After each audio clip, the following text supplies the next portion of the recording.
Okay, should be live now and settings adjusted.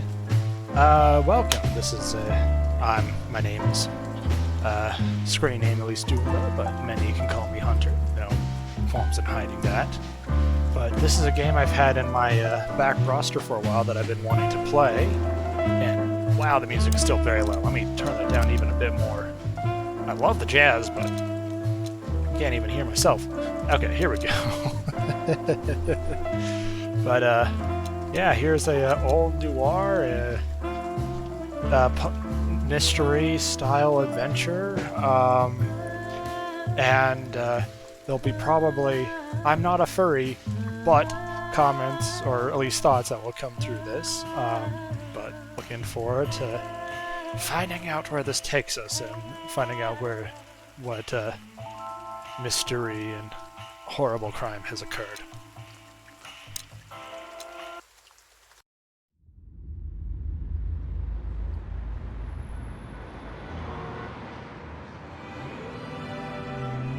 I ran out to get a pack of cigarettes, but I left my wallet at home. Yeah, that's me. I'm getting old.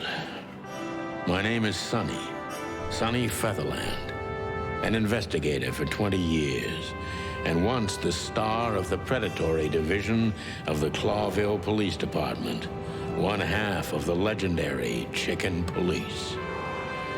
But buying a pack of smokes is more than I can handle right now. Maybe I should just lay low.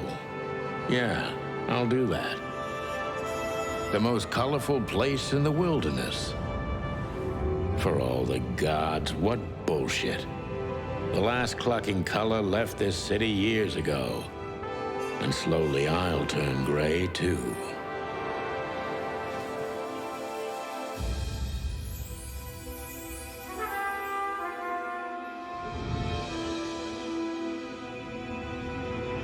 Still, what do I expect? We're living in a vast experiment, and don't even notice that everything got clucked up a long time ago. We believe in this wonderland of peaceful coexistence. Wolves and sheep, chickens and hounds. Yeah, sure, why not? It's just ridiculous. The dog eats the chicken. It's in our nature. I'm not propping up the illusion anymore. 121 days, and it's over. Retirement.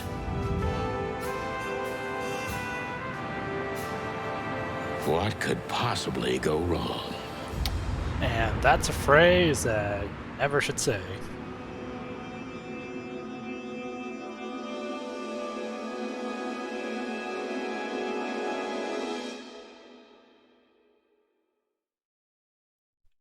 Ah, crap. My office lock is a piece of shit if a dame can pick it. She stood in the darkness. The light painted stripes on her body. It whispered secret little things that were never there in the first place. But she was no zebra. Reality was just a light switch away. Elizabeth or Charlotte?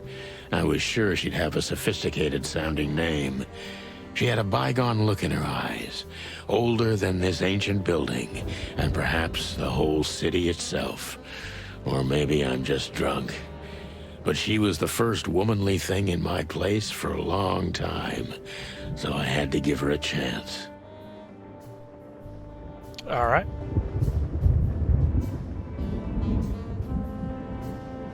All right. Let's Books see. I'm never gonna read. Maybe nobody ever has. This gives me a bit of nostalgia for playing like games like Grim Fandango. Oh, I'm excited. Time to look and click on everything except the main objective. Oh. I'll do the phone later. I don't even know what these papers are. Every whiskey has the same color nowadays, at least in this price range.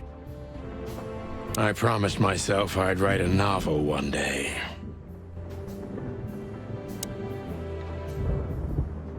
My last cigarette. You're lucky I don't have a light, pal. My wallet and my badge. The wallet is real. The badge ain't. Chief Bloodboil took mine, so I got this one out of a pack of cornflakes, just in case. I've gotta be prepared, I guess. And speaking of prepared, gun. She doesn't seem so dangerous that I need to grab my gun, but you never know.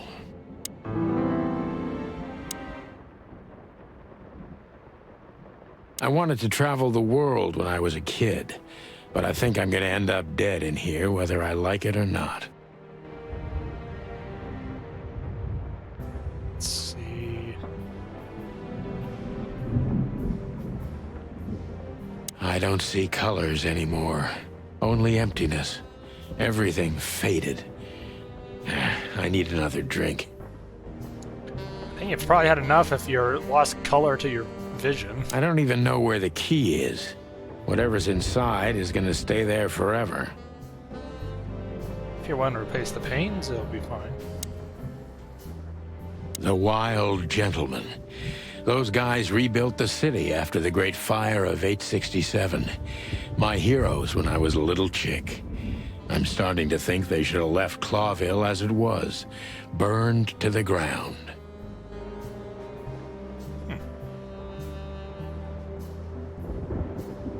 We used to be star cops a few years ago. Tabloid press, radio interviews, and even a book series. I don't miss those days. Of course, Marty, my old partner, would disagree. He just loved the spotlight. M.B. Davis, the eternal king of jazz. The photo is from the days of jazz prohibition. I only heard the old man live one time, but I'll never forget that night. And not only because I woke up at the harbor without my gun, my badge, and my pants. Must have been a wild night.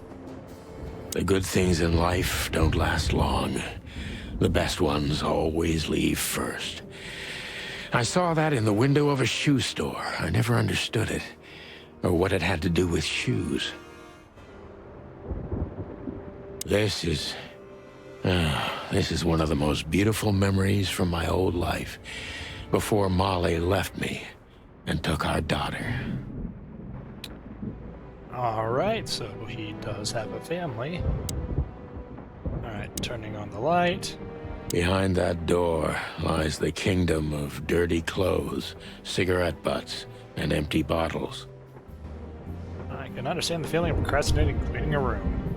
Alright, I think that's about as much as I can poke around with. So, let's talk to the dame.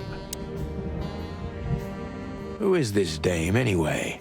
And what the cluck is she doing in my apartment on New Year's Eve? Maybe I should have actually started playing this game on New Year's. Oh well. Let me introduce myself. My name is Deborah, Miss Deborah Ibanez. You're mistaken, ma'am. Oh, really? Please enlighten me, Mr. Featherland. I'm not a private eye. I'd recommend Mr. Philmar Lowe instead of me. He's a nice guy.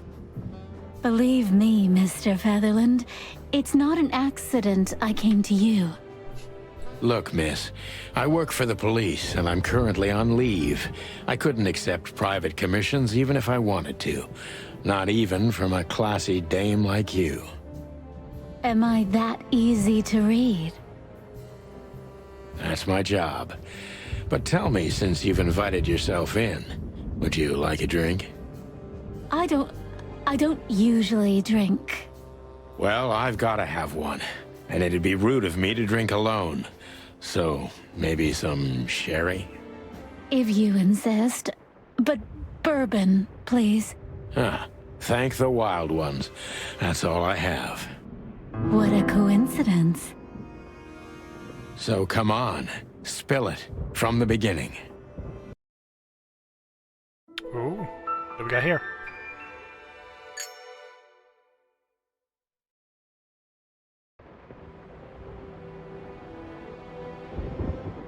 Alright, we got some entries here. The Notebook. Notebook is a detective's best friend. Here, you gather your vital information about the case, the suspects or victims, and the locations you will visit. How does it work? Click on any text or picture in your notebook to read in the translated version in your own language. Let's see. Deborah Ibanez, species Impala, female, pretty and fragile, nothing too special. She runs errands for her employer, a sophisticated lady, but I don't think she is particularly wealthy or rich. Okay.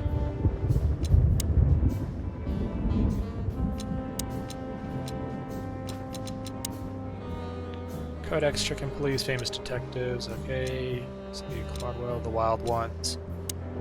Alright. Let's just get those cleared out, and let's return back. Oh. Here you will store all the essential items throughout the case.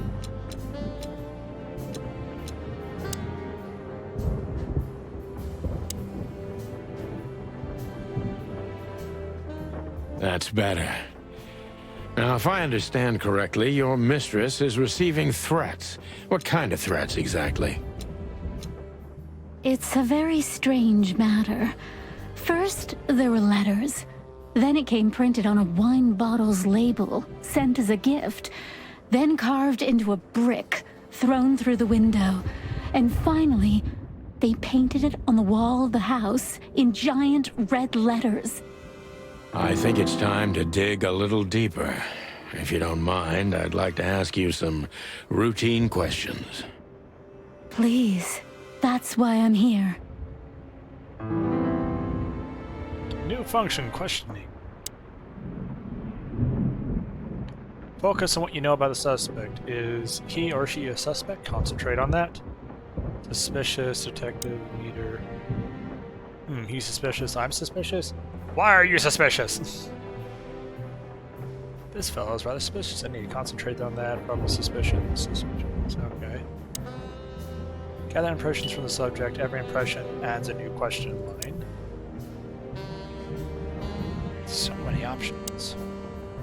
Detective meter is your best friend. It shows how well the questioning is going. Keep it on the positive side, okay? Blah blah, I like that. I must be cautious and smart. This dame seems shy, which I can use to my advantage. But I must be careful about what I say to her, or I could scare her off. Let's start gently, and when the time comes, we can go in hard. Sure thing, Sonny. Let's be cautious and smart. Okay. Shy, alright. Who exactly are you, Who ma'am? exactly are you, ma'am? I'm not somebody important, Mr. Featherland. You're important enough to deal with such a delicate matter, right? I carry out the wishes of my employer, nothing more. This means simple paperwork, most of the time. You've been thrown into deep water, sweetheart. Tell me, can you even swim? Believe me, this is just as unpleasant for me as it is for you, if not even more. Okay.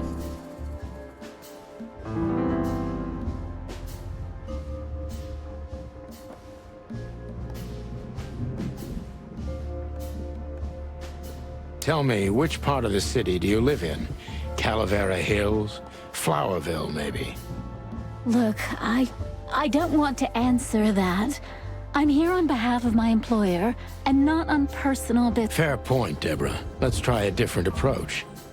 That probably... Oh, nope, that was in the right direction. Okay. Why did you have to visit me this particular evening? I have my reasons. I may look like a silly little fawn, and maybe I am, but I still have common sense. I don't doubt that for a second, Miss Ibanez. This day is essential to my mistress, and she thought it's also important to you. A message in itself, for sure. But to be honest, even you are. You know what? I'll just take that as a compliment, even if it wasn't meant as such. New impression, frightened. Shy, doubtful, frightened. Why did you come to visit me? Why not your employer herself? My employer is Miss Natasha Katsenko. She hasn't been leaving her home lately, only if she really has to. How so? Miss Natasha is afraid. She's scared because of those unwanted messages, and everyone knows who she is. So she's that kind of woman. I don't know what you mean. Of course you do, Deborah. Thank you, by the way. We're finally getting somewhere. We avoided the point long enough. Deborah's hiding something, no question. Let's focus on that. I want to know what these messages are that have been... or threats.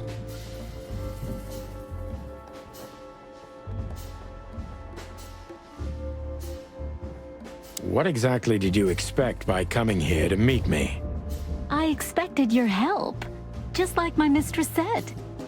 Oh, that's very nice. But have you seen this neighborhood? Have you seen this wreck called a hotel? Who were you hoping to find in a place like this? Someone reliable. Well, I am reliable. And discreet. That's right. Okay. And thorough. No question about that. And has a heart of gold. Okay, let's stop it right there.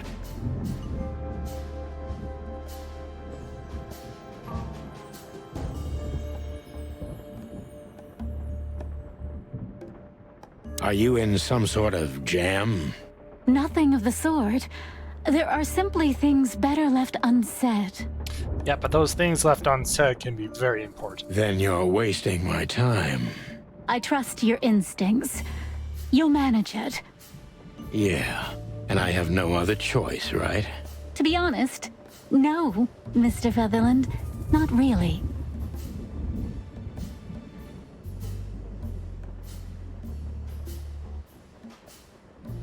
Have you ever felt truly vulnerable? Honestly, very often, Mr. Featherland. Great, because that's exactly how I feel right now, Deborah. I'm sorry if it's too unpleasant for you, but we had no one else to turn to. You know, I get that a lot, and it never ends well. Do you like happy endings? Depends on the context on that. Not in books or movies, but in real life it would be nice for a change. But this is Clawville. Not many happy endings around here. I knew you were romantic at heart. If what's between me and my whiskey could be called romance, then yes, maybe. A little.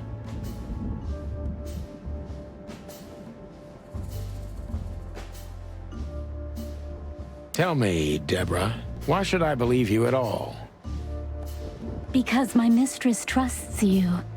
Should that be enough? If you really like what she thinks you are, then yes. Damn, what can I say to that? Look, I didn't mean to back you up against the wall. You have a way with words, sweetheart. Did you ever want to be a cop? No, not for the world. Heh, smart answer. Be honest and tell me what you're so afraid of. You know, Mr. Featherland, My mistress's partner is Hobart Wessler, or as most people know him, Ibn Wessler, the Kingpin. exactly. Feathery gods, help me. So you get it now. The secrecy. To put it mildly, I think I understand it all. Wessler. This little piece of the puzzle changes everything.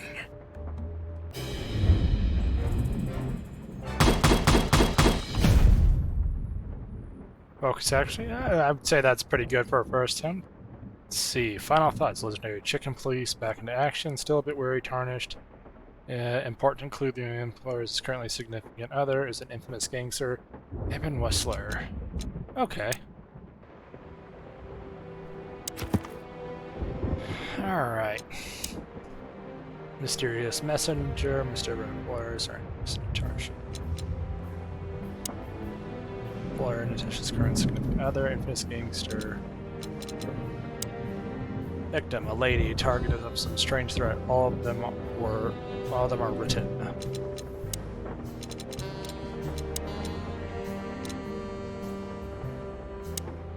She's afraid, she's secretive, or she's just secretive, an outstanding actress. In any case, it's not everything she's told me is true.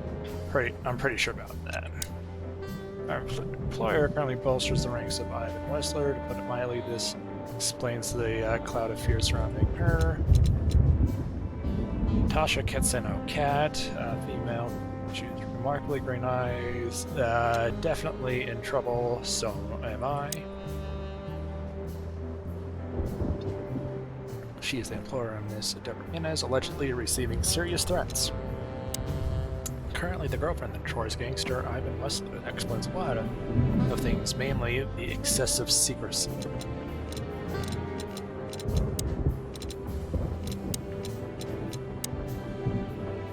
Okay.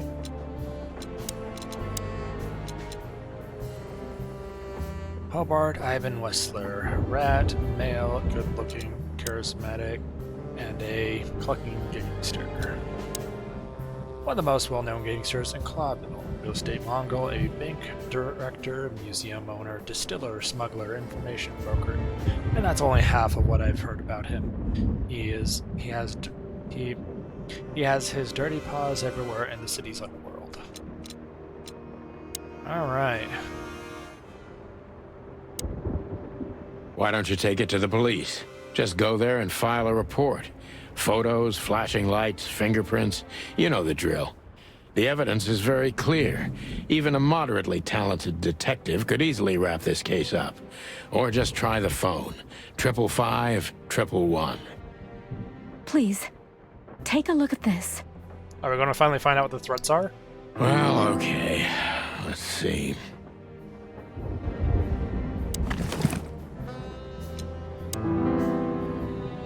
I know Molly very well. Please note this when deciding whether or not to accept my assignment. Miss Ibanez is a trusted friend. Treat her as gentleman. N.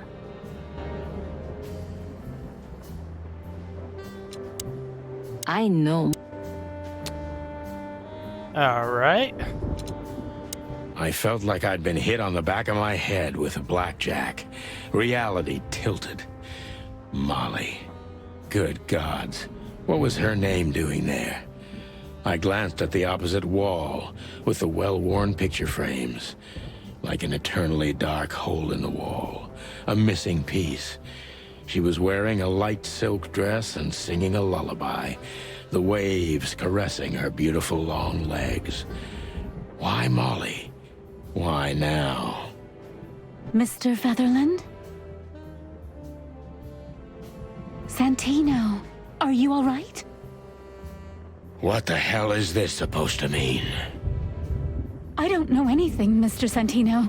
My mistress told me to give this to you. She said you'd understand. Don't you? Oh, of course I understand, Miss Ibanez. I get it very well. But this case is becoming more and more confusing. It's starting to look like blackmail. Blackmail? Don't play innocent with me. But All right. When can I visit? Visit? Me? Not you. Miss Katsenko. Oh, yes. You can find her at the Tsar Club. Didn't you tell me she's not the social kind? That she's especially unsociable? Or does she only like loud and crowded clubs? No, she's really not like that. But she owns the place. Judging by the flyer, it must be a very busy club, especially on New Year's Eve, right? I'm sure you'll have no trouble finding Miss Katsenko, but there's one small problem, Mr. Featherland. Let me guess. Mr. Wessler better not know about my visit. Exactly. How did you know? 20 years experience, ma'am. Oh, and please, call me Sonny. It was a pleasure to meet you, Sonny. I'll talk about the rest with Ms. Katsenko in person. A good friend of mine would be happy to take you home if you'd like. I'd appreciate that, Sonny.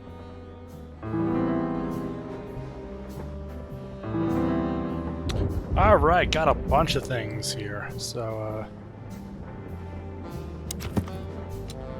Alright, find Natasha at the Caesar Club. Natasha must know my wife, Molly, from somewhere, or perhaps she's very good informant. I must find out what the connection is. Alright, Lewis. Let's see, an old friend of mine, stuttering heavily when he talks. Lewis is the owner of a respectable Atlas hotel and a good friend of mine. At the moment, he is my landlord. He is the only two of us living in this unbelievably enormous hotel. He is crazy about detective stories, and I'm glad he helps me whenever I ask him. His number is... here we go. 555-932. I probably need to call him. One of the most famous nightclubs in the city. Owners of the juiciest booties and hardest fists frequent this place, and is famous for not serving cops, except if they're knee-deep in the dirt. Alright, more Natasha. She owns the Caesar Club. Okay. And the, was 555-932. Lewis's number. Oh, that's very convenient.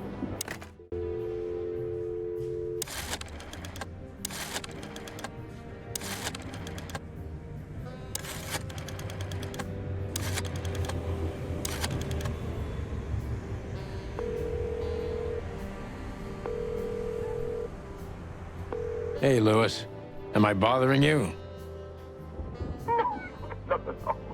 Of course not, Sonny. Old friend, what's up? Could you come over? I've got a favor to ask if you're not busy.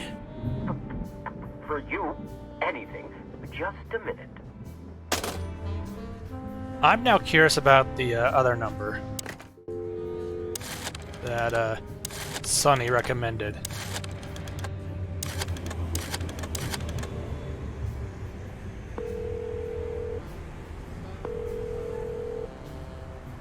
Corvo PD, how can I help you? Nothing. Forget it. Okay, well, it was worth a shot. Lewis Or maybe I did it out arrived of a few sequence. minutes later. He lived in the rooms above, so it wasn't difficult getting here. Not to mention that he's a rabbit. It was a quick hop. The Atlas Hotel was his inheritance. It was once a well-renowned place, but not anymore. The last economic crisis ruined it. And now, besides me, he was the only resident of this enormous place. The good old rabbit. I can always count on him, even on New Year's Eve. Why do I have the feeling these big Bambi eyes would get me into trouble? Thanks for being so quick, Lewis. Can you drive Miss Ibanez home? I have some things to take care of. Of course, Sonny. You know, anything for you. Thank you for being so considerate, Sonny. I appreciate it. Don't mention it. Goodbye, then. So long, Deborah. Before I visit the club, I have to take a detour. I've got a feeling that this case isn't going to be a one-man job. And there's only one bird in this city I can trust. My ex-partner, Marty. He's going to be at the station. I can only hope he'll be willing to talk to me. Alright, just checking the clues and some places. Ah, the station. HQ of the department, aka the meat grinder. A huge dark building. For shady people, I don't necessarily mean those that are sitting in the jail.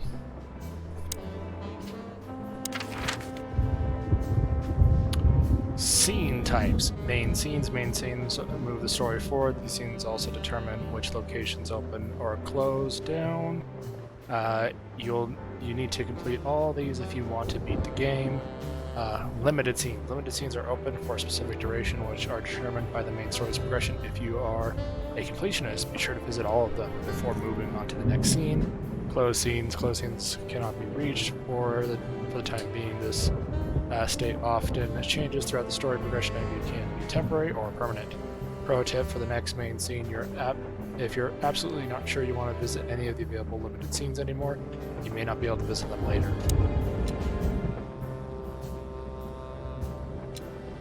Okay, I do not have any other scenes available to me.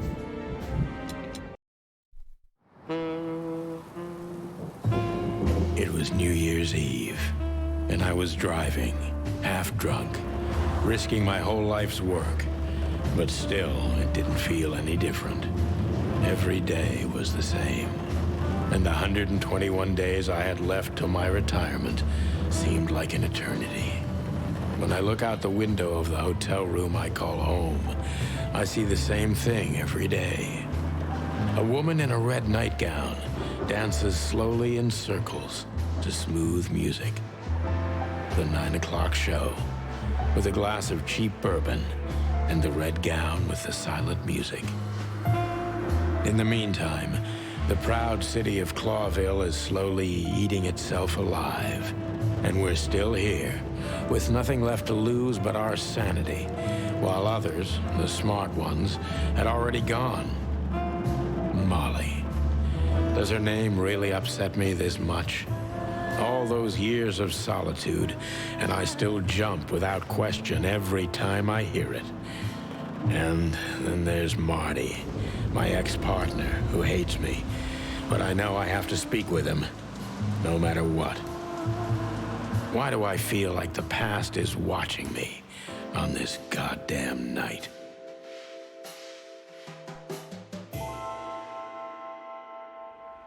Oh, I'm already getting into the whole thematic. I love it. I knew where to find Marty. At the station, we'd always draw straws about holiday duty. Marty never joined in. He always took the New Year's Eve shift, even though he had someone to go home to. I understood. 10 years ago, we survived the night the press called the Bloody New Year. Forgotten by Clawville, but not by us. We both left parts of ourselves behind that night.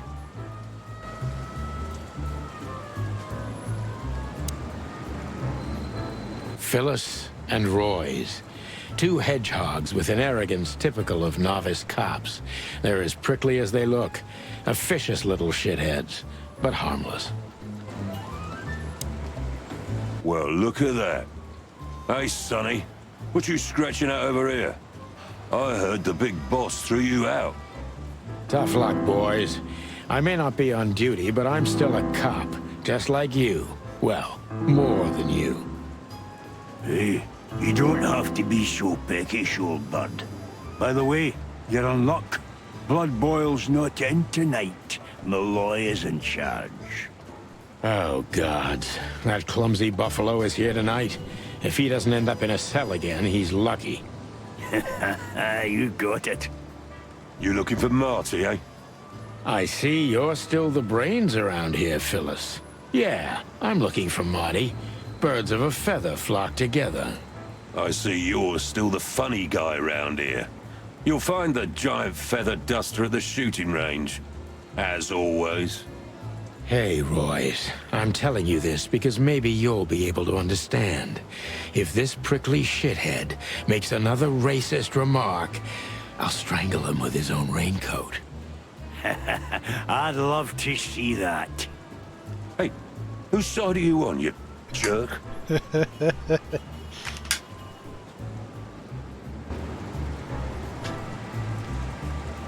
Alright.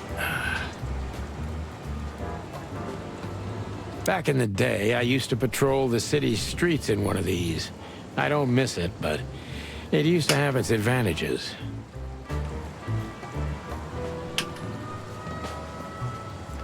Alright. Let's see, anything else I can observe? Police crest. Alright. Every time this poster disappears, good old Blood Boil puts it right back, immediately. I tore it down at least 3 times already. Actually, it's a kind of passive-aggressive game for us with the Chief. I'm sure it's Blood Boil himself taping back the torn-off posters, like some maniac. He must have a dozen of those things in his bag for emergencies. I'm sure it's Blood Boil. Alright. Did you miss me? No? Same here. Here we are again, Clawville Police Department. I've never been good at history, but if I'm not mistaken, this place has been a church, a hospital, and even some insane cult's secret hideout over the years. Anyway, the place holds the secrets of the ages, and some drunk pigs in the basement. Alright, let's see. What do we have here? All it takes is one look, and my comb starts to tingle, which never means anything good. Yeah, and peace everlasting. All it takes is one look. Alright. Honor, strength, unity. For the love of the wild gods, I'm gonna be sick.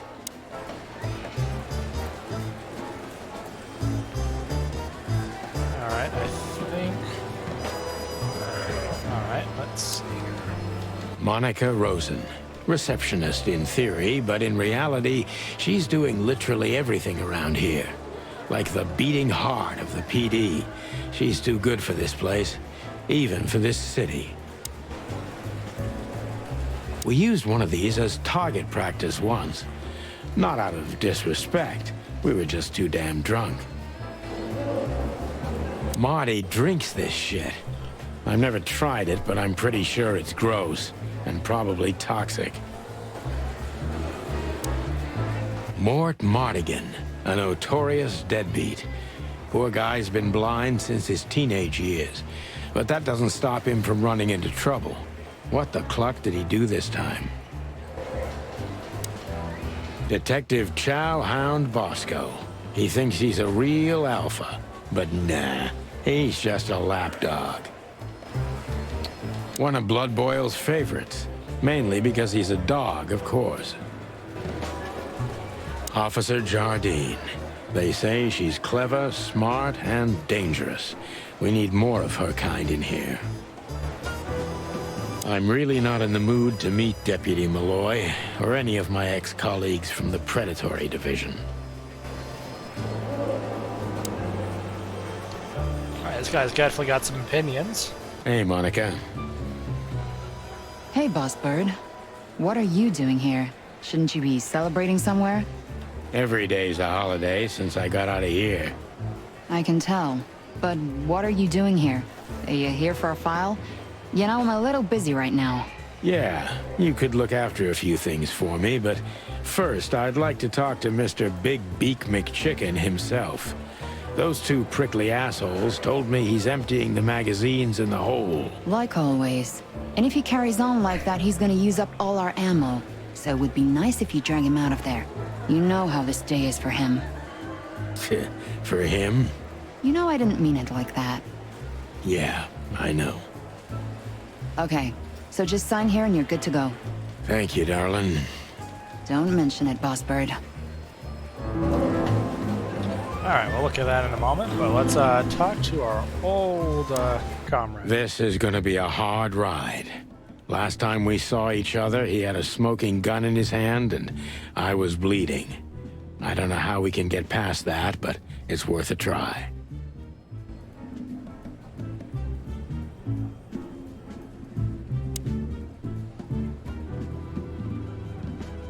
Long thighs and a big gun. That's Marty's idea of a perfect woman. Can't blame him for it. Hey, if you let the ammunition boxes open again, I'll kick you. Hello. That little note down there. What can I say? That little note... Alright, I accidentally skipped over a thing, but that's fine.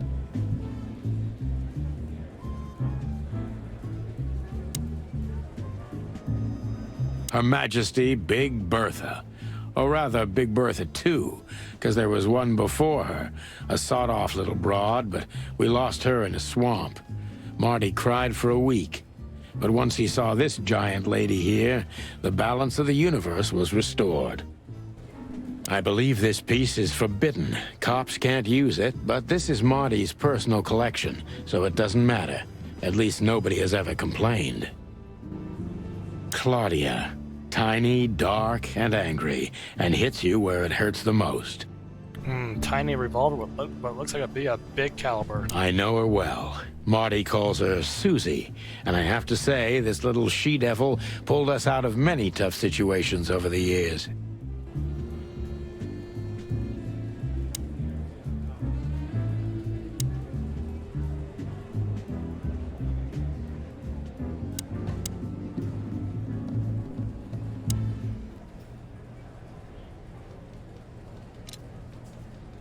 Ah, let's do some shooting practice, I guess.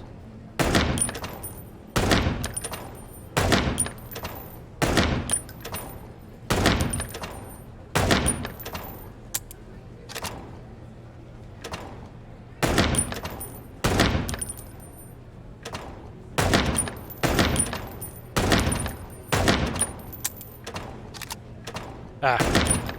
Oh, god dang it. I shot a civilian. That's not good. Oh boy.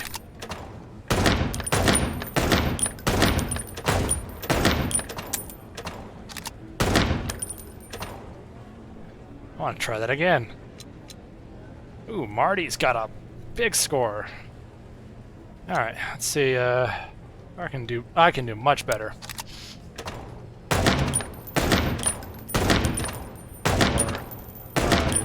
6. 2. Oh, dang it. 4. 2, 3, 4, 5, 6. Nope. 1, 2, 3, 4, 5, 6. 1, 2, 3, 4, 5, 6. 1.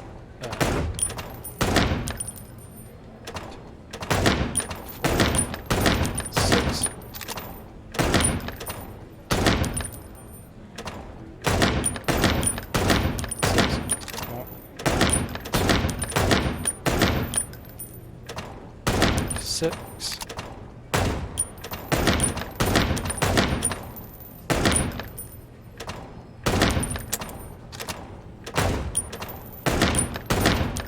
Ah, dang it.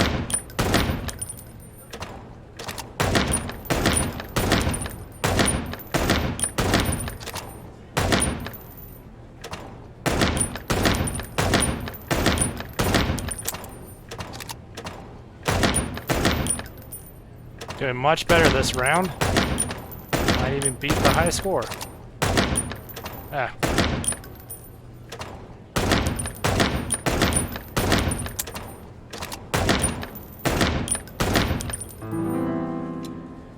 Oh, I almost beat Marty. I can do better. I want to beat Marty. I want to beat Marty. Ah. Oh. Alright, let's let that roll out, because that sucked. I did not do what I wanted.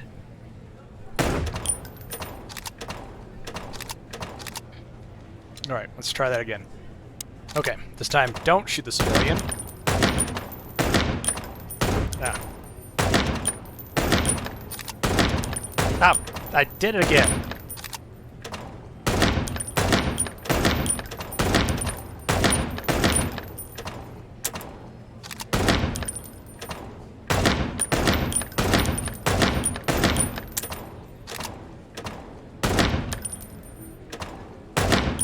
Always the one with the baby.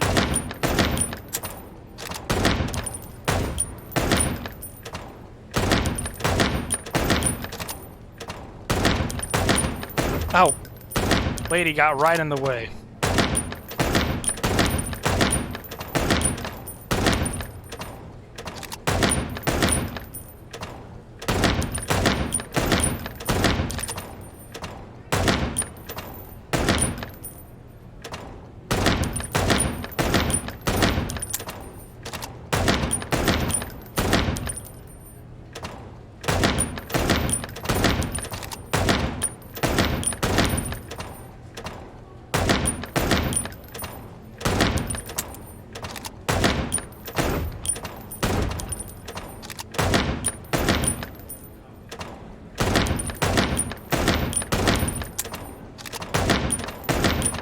Oh, you got almost in the way for me.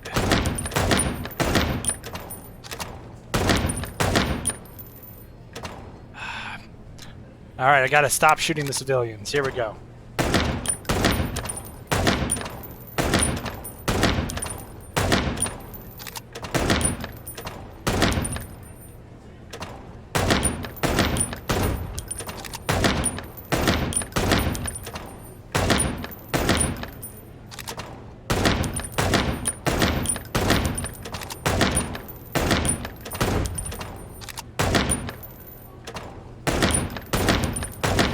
Getting better at this.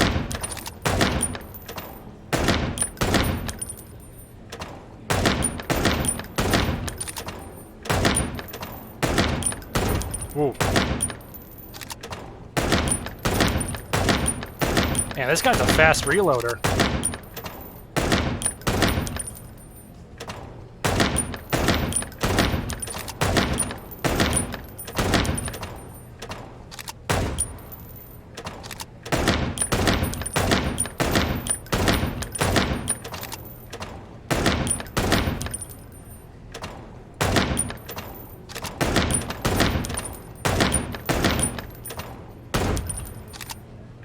Alright, I might actually beat the highest score this time as long as I don't mess up too bad.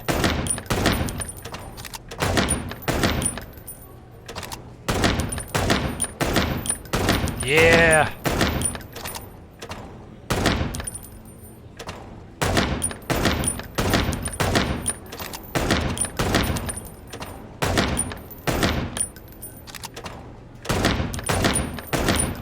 Here we go. Yeah, I beat Marty. Haha. Alright, let's talk to Marty. Marty looks good. Big and loud and angry as always. Probably more so now that I beat his high score. Marty looks good. Okay.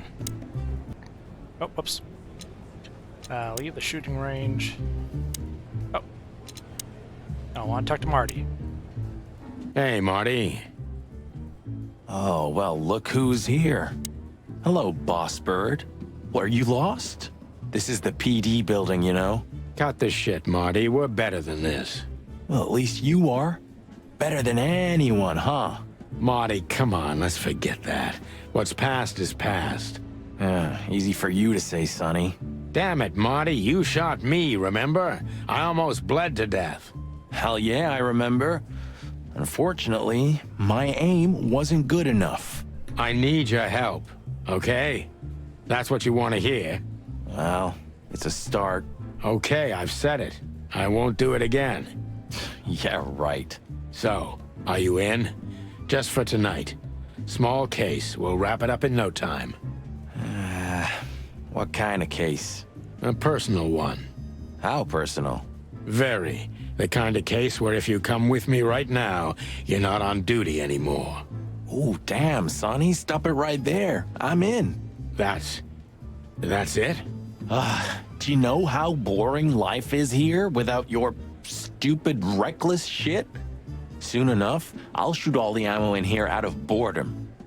Right, so, tell me, what's it about? I'll tell you in the car. Ooh, can I bring Bertha? Ah, for the love of... Marty, this is a routine case. You can't bring your shotgun, okay? Bertha stays. Okay. But at least Susie can come, right? All right. Susie can come. That's what I want to hear. Come on, let the man bring his guns. Alright, let's take a look at what we get know so far. So, more people. Let's see. Unusual height and weight for a foul. Shiny white feathers. He shot me once and I deserved it. Okay, I want to know what Sonny did to get that, deserve that shot. We've been partners for almost 10 years. Hard years. Well, we were because of now he's only helping me unefficiently until I wrap up this case. Marty is a hothead with a hard fist, but he's loyal until the end and I can count on him in every way, especially if guns are in the picture. That's when he reveals his true self, and that's when I don't ever want to get in his way. Not anymore, at least. Let's see. Item is almost as much as his partner, Phyllis. Big Dumb resembles my partner, Marty. A little, except Royals doesn't have a kind heart. Let's see, he says he might devour anything that crosses his path, that's why he got the nickname Chowhound.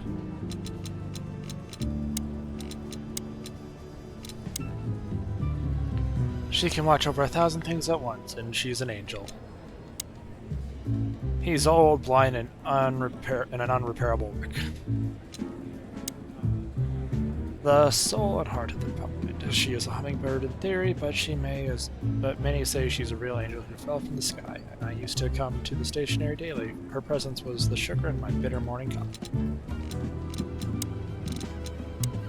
Blood boil. The chief is a real legend. He also hates me. Phyllis. Alright, I hate him. Real idiot. He is too small of a fish in the ocean to be worth bribing. Alright, that takes care of all that. Still drink coffee? Yeah, my only poison. Except for guns, of course. And women. We could visit our old haunt. What do you think? Oh, a nice cup of Zips coffee and the hop dog. I'm in. Oh, and maybe we'll get into a little fight too, huh? If it comes to that, I'm leaving you without a blink. Oh yeah, like last time? Those were different times, Marty. With a different Sonny. Well, all right. To the city then. You don't have to come with me, you know. Okay, I know. Let's go. Sonny, there's a little problem. Not so little, and it smells, too. What the furry hell is Blood Boil doing here? Well, it seems we can't avoid speaking to him. Oh, yes, we can. You have your rifle with you, right? What? Just kidding. Sort of. Alright, sounds like we need to talk to the big boss.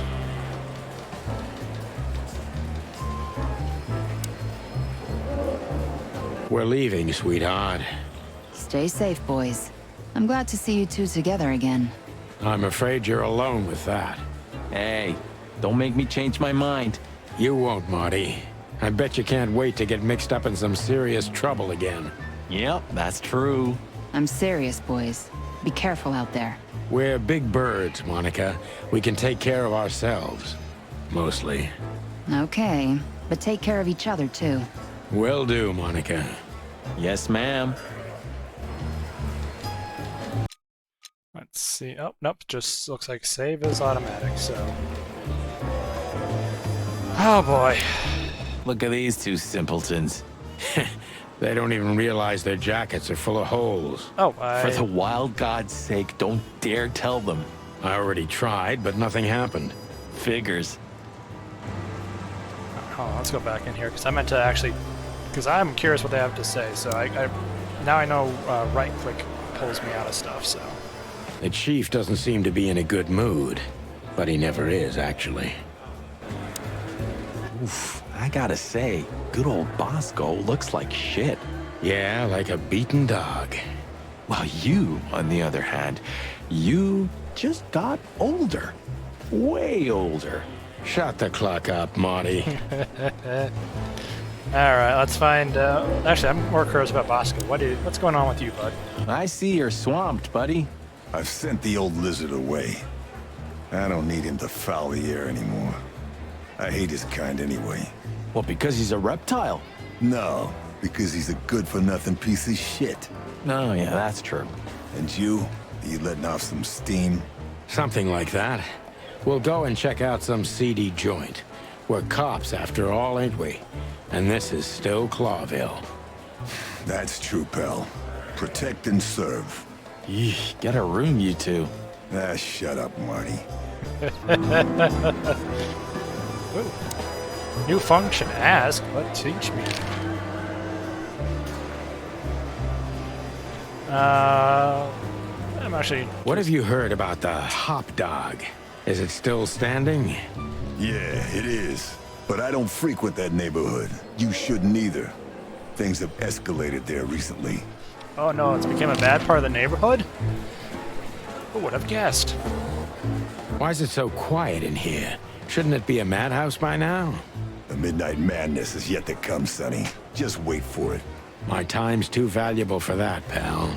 And you're trespassing. Rules of suspension, remember? I can see you're up to no good. Who, us? Ridiculous. If you say so. But I advise you to keep it low. Especially you, Sonny. How many days do you have until retirement? 121. 120 soon.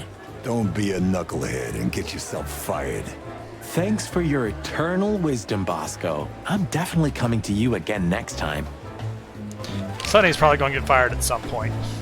What do you know about Ibn Wessler? What's the old rat been up to lately? They say he's keeping a pretty low profile these days. But he's been seen in the company of the Attorney General. Attorney General Hamtaro, eh? That's interesting. Thanks. Why are you so interested in that rat? If you want another hole in your comb, I could help you too, you know. It's just professional curiosity. Yeah, of course. And I'm a fluffy little Labrador. Whoa, whoa, whoa, you forgot to mention this nugget about the case, Sonny. Ibn Clucking Wessler? What the hell did you get into? Far as I remember, you didn't let me tell you in the first place. Well, you're in now. No way back. You're a piece of shit, Sonny, you hear me? What's this all about? Easy, chicken. I'll tell you everything soon enough. Let's just get the hell out of here first. Have I already told you it's a pleasure working with you again? No, but that's always good to hear, partner. Cluck off. Alright, let's talk. Honestly, I have a really bad feeling about this. This may be a bad choice, but I'm going through with it. What a surprise. The two pigeons back together. And without my permission, of course. Chief Bloodboil. Damn. What was that, Santino? Nothing, sir. What a lovely evening. Am I right? I don't want to hear your crowing, Santino. What the hell are you doing here?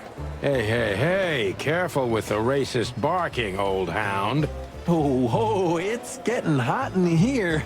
Can we just skip this part? It's New Year's after all. And you're on duty, if I'm not mistaken, Martin. Where do you think you're going? That's it, boss. To serve and protect. Sonny was in the neighborhood and stopped by to say hi. He's a cop too, right? Only on paper, and you know that very well, Detective. I don't want any trouble, boss. I just wanted to say hi to Monica, and then this feather pillow showed up. I invited him to grab a quick coffee. You can allow him that much, can't you? Your coffee breaks usually end up in shooting or brawling, chickens. Oh, just a coffee, boss, I swear. Oh, have a heart. It's New Year's Eve, and I haven't seen my old partner for so long. How touching. You shot him with a shotgun, if I remember. Oh, wait, he shot me with a Family quarrel. shotgun. For all the marrow bones of the world, get the hell out of my sight! Have a lovely evening, boss. You especially. Fuck off right now, Santino. Alright, we apparently do not get along. You guys got anything more to say? Looking at these two, I think our world is ready to be annihilated. Hello, gents. Everything all right? Aye, everything's just fine, Sonny. Well, look, the chick police are together again. What a time to be alive. Am I right, Royce? You're right, Fuss. Hey, that reminds me. Hey, I thought we Look said at not what to bring I Bertha. found under my coat. It's Her Majesty Big Bertha in the flesh. Whoa, whoa, whoa, whoa, whoa, don't shoot. We were just joking, okay? We don't want any trouble. Yeah, I was just joking too. I'll never get bored with these two. They're so cute. I wonder why they thought you would shoot at another cop. Hey, it's just happened once, okay? Am I right, boys? You're right, Marty. And we all know it was an accident. See? Okay, let's see, no new clues, people. Alright, Blood Boil, we now know about you. Let's see, the chief, the real legend also hates me. He is my boss, the living statue of justice. He is tough, ruthless, and above all, unbribable. And of course he is a racist.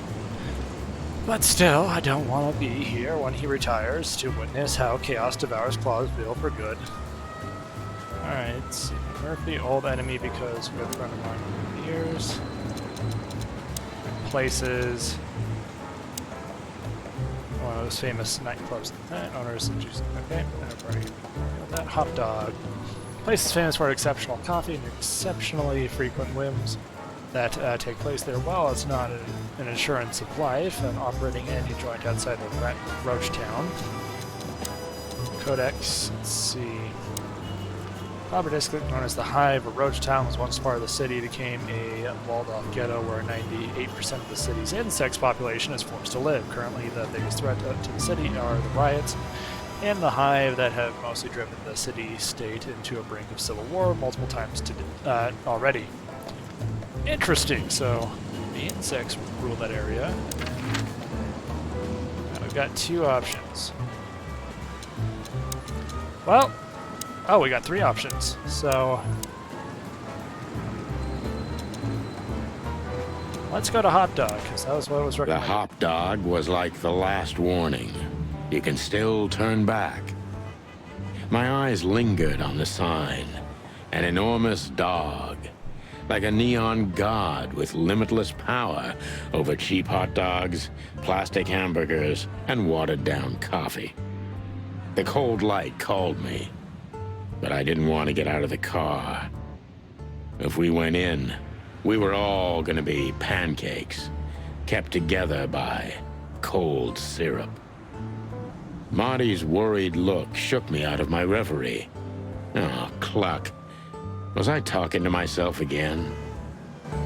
The internal musings of a person.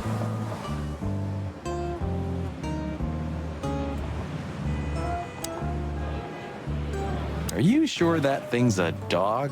I always wondered. The name Hop Dog is quite a giveaway. Don't you think so, Mr. Detective? Sometimes the most natural connections lead us astray. Who said that? A natural-born genius. Yeah, right.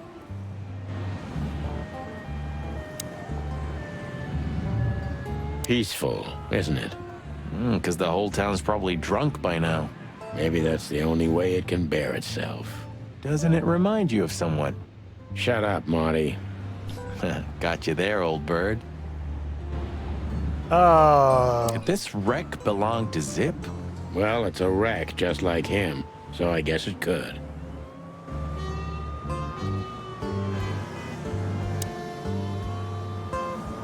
Of all that's furry. Is this still a thing? The situation's getting even worse, Marty.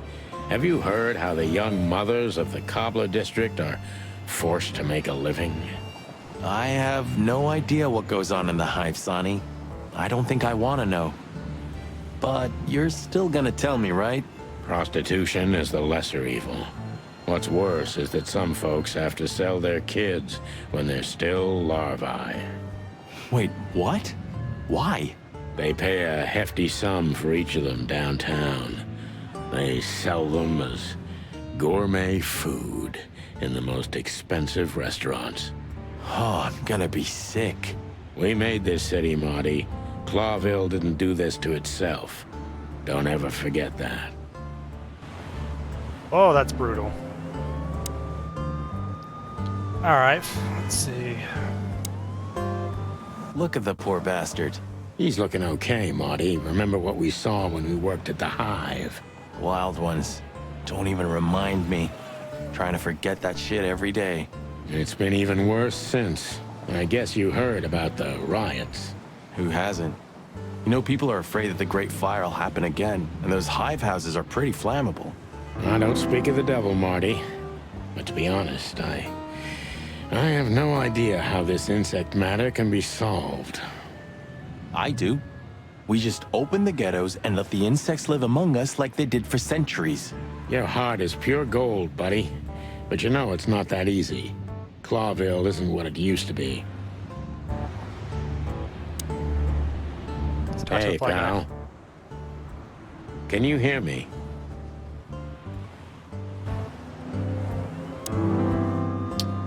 The fly in the suit.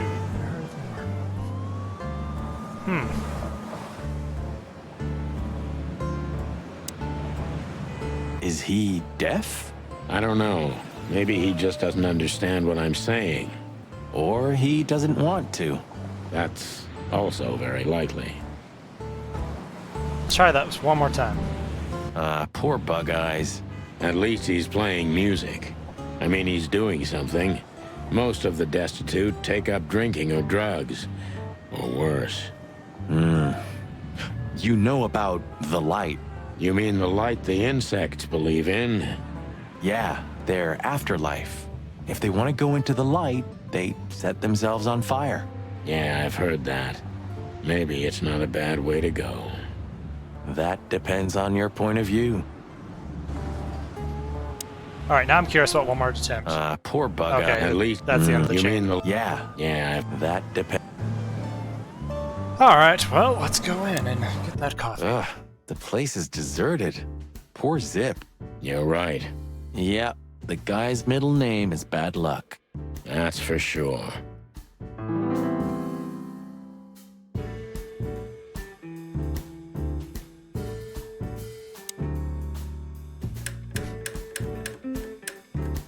Billy Backermon's in the band. New album, Break Me. A handful of them dead. Get a bite of me. City's on fire.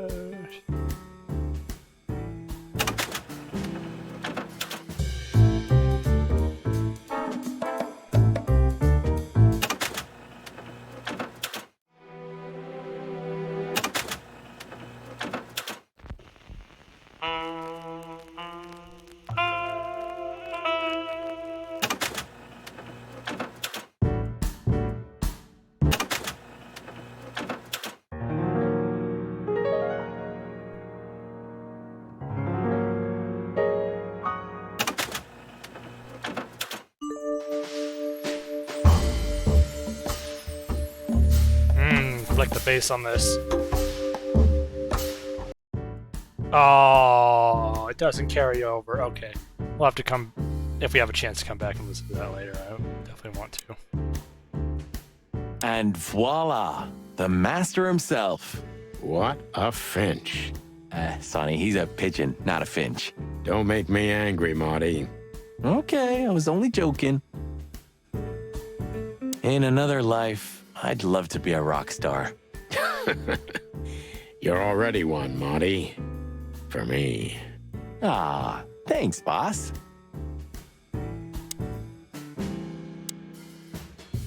You still don't eat meat, old man? I'm a rooster, a chicken. Why the hell would I eat meat? I don't mean real meat. I'm not a lunatic. But a meat substitute? There's about 10 different kinds. Have you never tried any of them? Why would I? If I don't eat meat, why would I eat a substitute? Because you can. That's the point. Wild gods, Marty. Stop being such a sheep. Do you fall for those adverts? Substitute isn't meat, Sonny. And if it's tasty, why wouldn't I eat it? I don't care what you eat, but don't be surprised when you lose all your feathers or you try to bite off your own leg one day. Leg meat is tasty. Ooh, a nice pancake with hemp seed, chocolate, and black onions? I'd rather have somebody pull my beak off. Ah, you used to be more daring. Yeah, and my back didn't hurt either. Furry heavens, it's depressing being around you, Boss Bird. Ah, back pain. Comes for us all. See, almost ham and tomato, quasi meat and cheese, all but bacon and chocolate, all four foul pancakes, touche souffle, spun souffle, breast dog Savannah styles, steepy burger, Sia superstar. Ooh, maybe a peanut souffle with faux meat. Oh, stop it, Marty, before I get sick. Ugh, you're just a boring old man. I'd rather be boring than dead. Oh, we're gonna get more information on that I film. wouldn't eat here if my life depended on it. I wouldn't eat. Alright, that's about all we're gonna get from that menu. The door didn't look like this last time. Yeah, because last time you tore it out and beat that baboon with it. Oh, yeah, I remember now. So that's why Zip remodeled the whole place. He had to. We didn't leave much of it standing. If I didn't know how nice we are, I'd almost hate ourselves. Welcome to the club, partner. Oh. What's that smell? You know, I don't want to know. Good answer as any. Zip once had Marty do the dishes because he tried to take off without paying. That was one of the best days of my life. Alright, let's talk to Zip. He sure didn't get any younger. Or prettier. You think he's still mad at us? Probably. Frankly, Marty, I don't give a damn.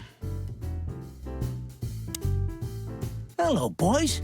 Now, get the hell out of here while I'm asking nicely. Hey, is that how you greet two old friends? Hey, I'm not joking, Sonny. I got a shotgun under the bar. No, you don't, because if you had, we'd arrest you here and now. If there's still life in you when you're full of buckshot. Ah, it's going well so far. We're just here for a coffee, Zip, okay? Like old times.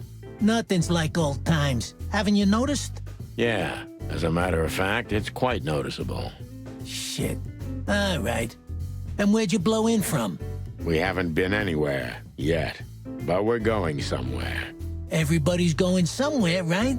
Tell me, how much do you know, Zip? That depends. How deep is it? Bottom of the well kind. Goes down around Ibn Wessler. Holy hell! Wessler? You've dipped your wings in deep shit, boys. If you've got anything on him, don't keep it to yourself. We'd be grateful. Grateful. Maybe you're not gonna trash my joint this time, eh? You know, Ibn's acting strange nowadays. He always believed that if you want something done, you do it yourself. That's how it was for years anyway. And? But now, he left his real estate, the fish racing clubs, the casinos, and the bars to his right-hand man, Mongrel Mick. And ever since, he's been kinda weird. Bottomed out, brooding in the seediest joints of the city. Nobody ever knew him to be like this. Weird, huh? Yeah, weird. Do you think it's about a lady? It's always about a lady. Well, there is a woman. I knew it. But not like you think. Is this gonna cost much? Only a favor, like the good old days. Okay, I'm in. Alright. Gotta now ask him stuff. Oh, I don't know. Ah, dang it. There we go. I've got to say, you've revamped the joint pretty well. Yeah, after you trashed it, I had to. Look, I'm sorry, Zip. That ocelot and his gorilla. Baboon, not gorilla. Whatever. Sonny, what's your beak?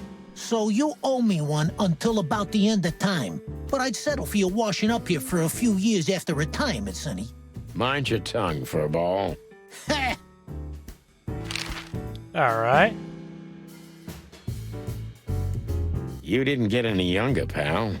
You're telling me? You look like you haven't had a good night's sleep since forever. To be honest, I've never had a good night's sleep in my life. You will when the big sleep comes. And what are your plans? Dying behind the bar? Of course.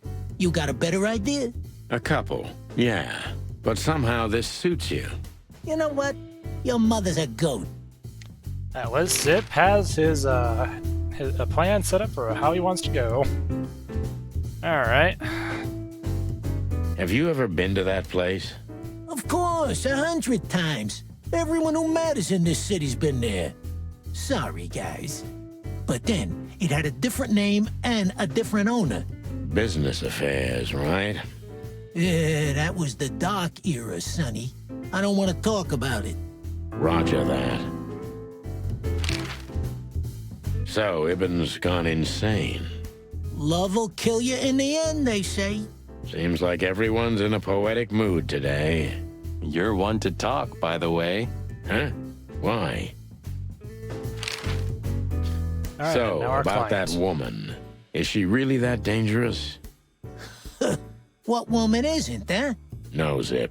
I mean really dangerous. She's got the most influential gangster of the city wrapped around her finger.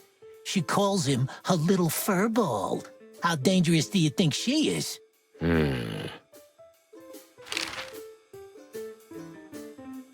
Alright, let's see, let's go ahead. That Natasha's a mysterious woman, a real cursed jewel, if you ask me. She came out of nowhere 2 or 3 years ago and landed on the stage of the Millions almost immediately. Is that so? Interesting. That Yeah, goes she's so got a what's going to everything. fantastic voice, makes men go crazy. But we all know that's not what's important. Then suddenly, bam! She got the whole club, just like that. But we know exactly how it was. I can imagine, yeah. Since then, it operates under the name the Czar Club, right? The old click is still clicking, right? Yeah, the club was renamed and remodeled. Everyone knows she was Ibn's lover, but she's not your usual canary. She didn't get involved in Ibn's dirty dealings. Then how exactly does she fit into the picture? Check this. A few months ago, the old rat pulled out of his own businesses and gave control to Mongrel Mick and his mob. Mongrel Mick? Doesn't sound familiar. Mick the Marauder ring a bell? Damn, that little monkey came this far? I think that little shit took advantage of Ibn not being himself. Which has something to do with this Natasha, right? That's my guess.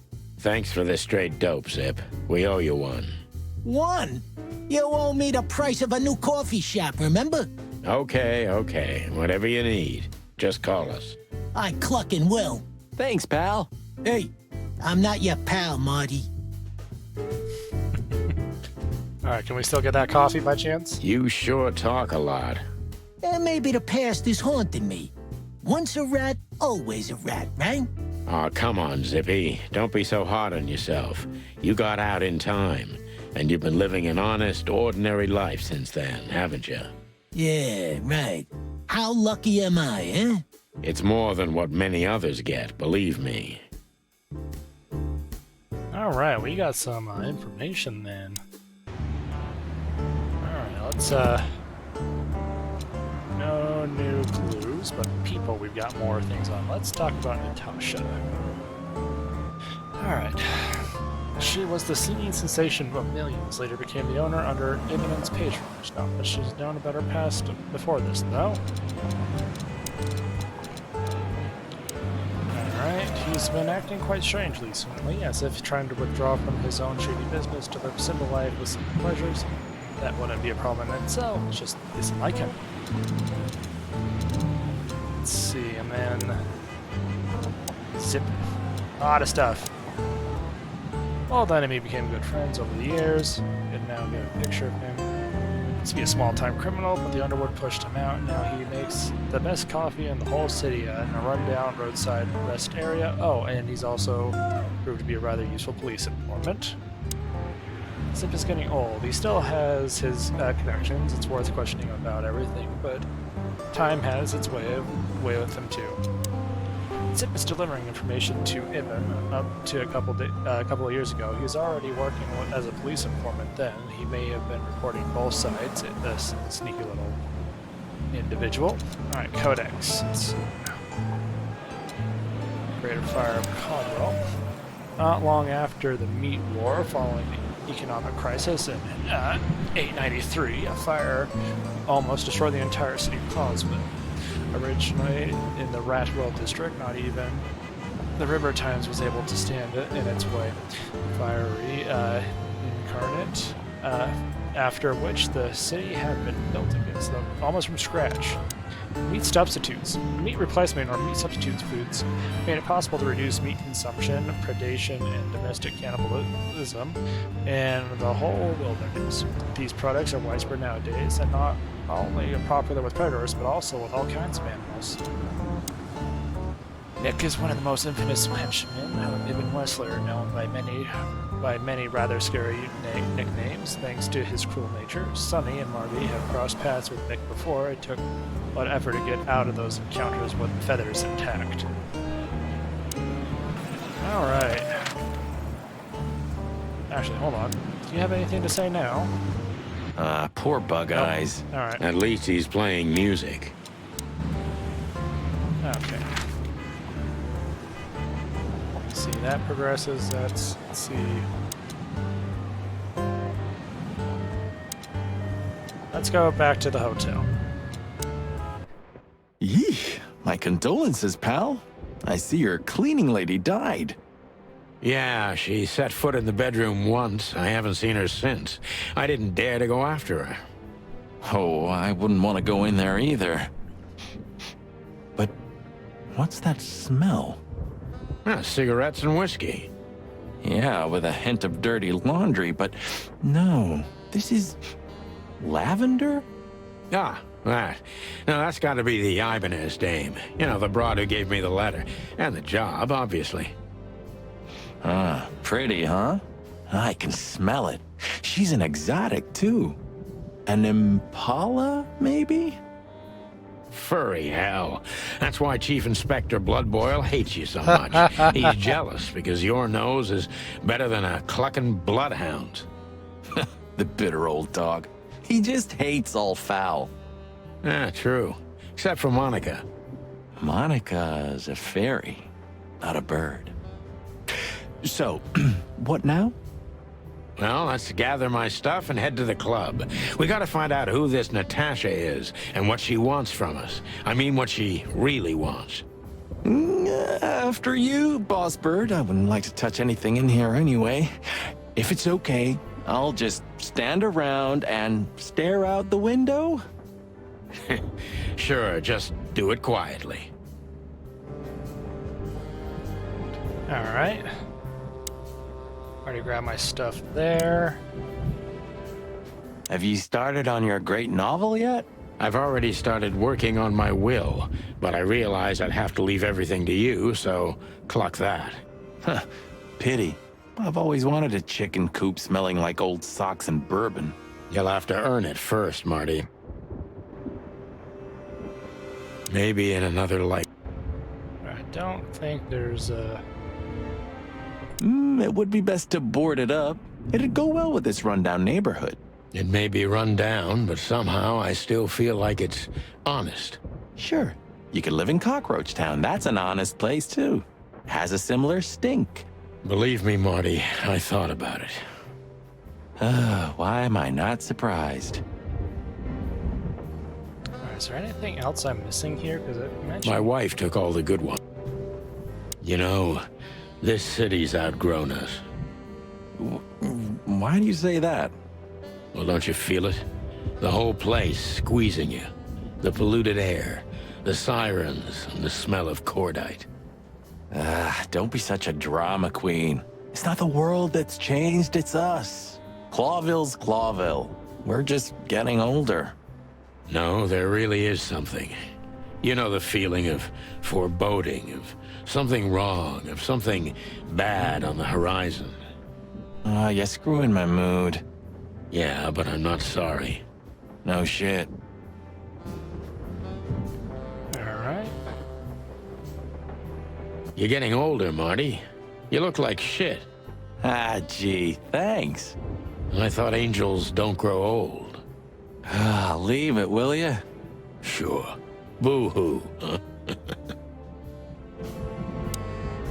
When was the last time I was here? I don't know. Years ago. When Molly left.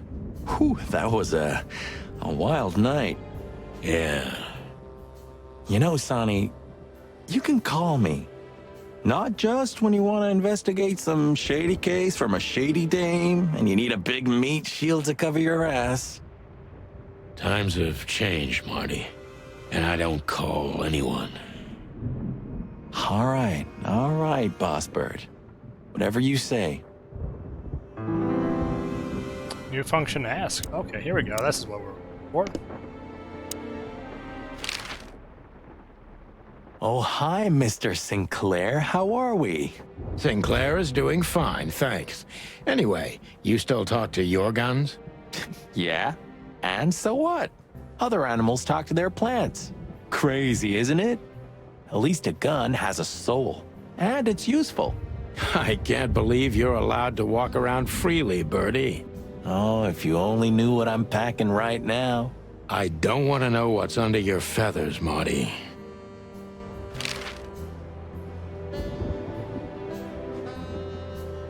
Have you been there before? Never. You know, it's not my style. It's too fancy for me. I'm more like the smoky, smelly, ramshackle little joint type. Yeah, same here. But we're not gonna mingle like this, right? We're not searching for a tailor on New Year's Eve, okay? We'll go as we are. That'll be exciting. Let's just stay out of trouble, okay? That's not gonna happen. That's the spirit. So she just turned up with a message and this flyer, and you fell for it? Maybe I was bored. Or maybe there's more to this thing than meets the eye. Yeah, there's always more. Maybe I just wanted to meet you for old time's sake. That's not funny. I've never had a good sense of humor. You know that better than anyone. That's for sure. And then the message. So the Tsar Club, huh? My city's on fire. Sounds good. But that's all? It's kind of weak for a clue. It's not a clue. It's just a guide.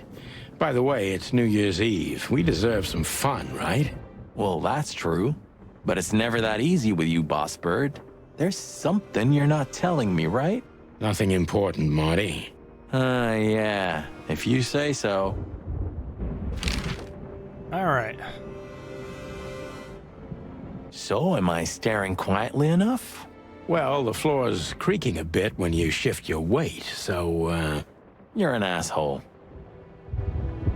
Alright, I think that concludes this area. Alright, let's go to the club.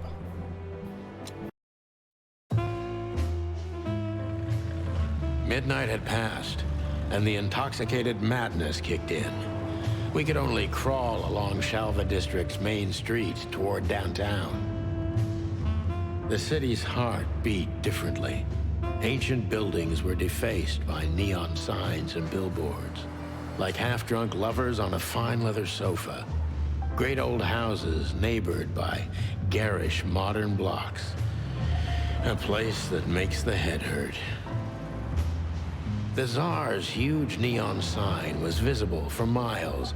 A blazing red sign advertised tonight's main attraction, the amazing Natasha. Cops were never welcomed at places like this. I hoped we were too late for the show.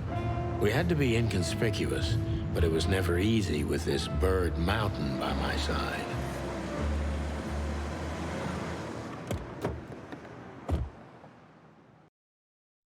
Ah, so this is the famous Tsar Club. More like infamous, Marty. It's not for our kind, that's for sure.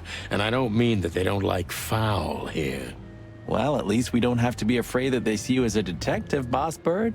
Very funny, Marty. So what are we gonna do now? We find Natasha, the broad who sent me the message, remember? But first, we need to get into the club. And Marty, please, don't monkey this up. Excuse me? On behalf of the well-respected and noble primate community of Clawville. Cut the crap, Marty. Let's focus on what we're here for, okay? As you say, Boss Bird. Oh, it is Lewis. Oh, oops. Hey, that's your old friend, right? Wait, what was his name? Lawrence? Lamar? No, Liam. Lewis. Yes, it's him. To be honest, Sonny, I always thought that guy's not all there in the head. Nobody's perfectly sane in Clawville, Marty. But if not for this old rabbit, I wouldn't be here today. I'll never forget that. Should I thank him for that? Or kill him for it?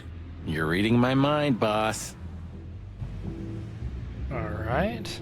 Honestly, I think these types of women only see faceless tuxedos, cufflinks, and wallets. And in the mirror, they're just brooches, necklaces, and earrings. Don't be so radical, Marty. They're women. They live by different rules. That was kind of deep. It's not. Just bullshit. There's more where that came from. Ooh, teach me, Master.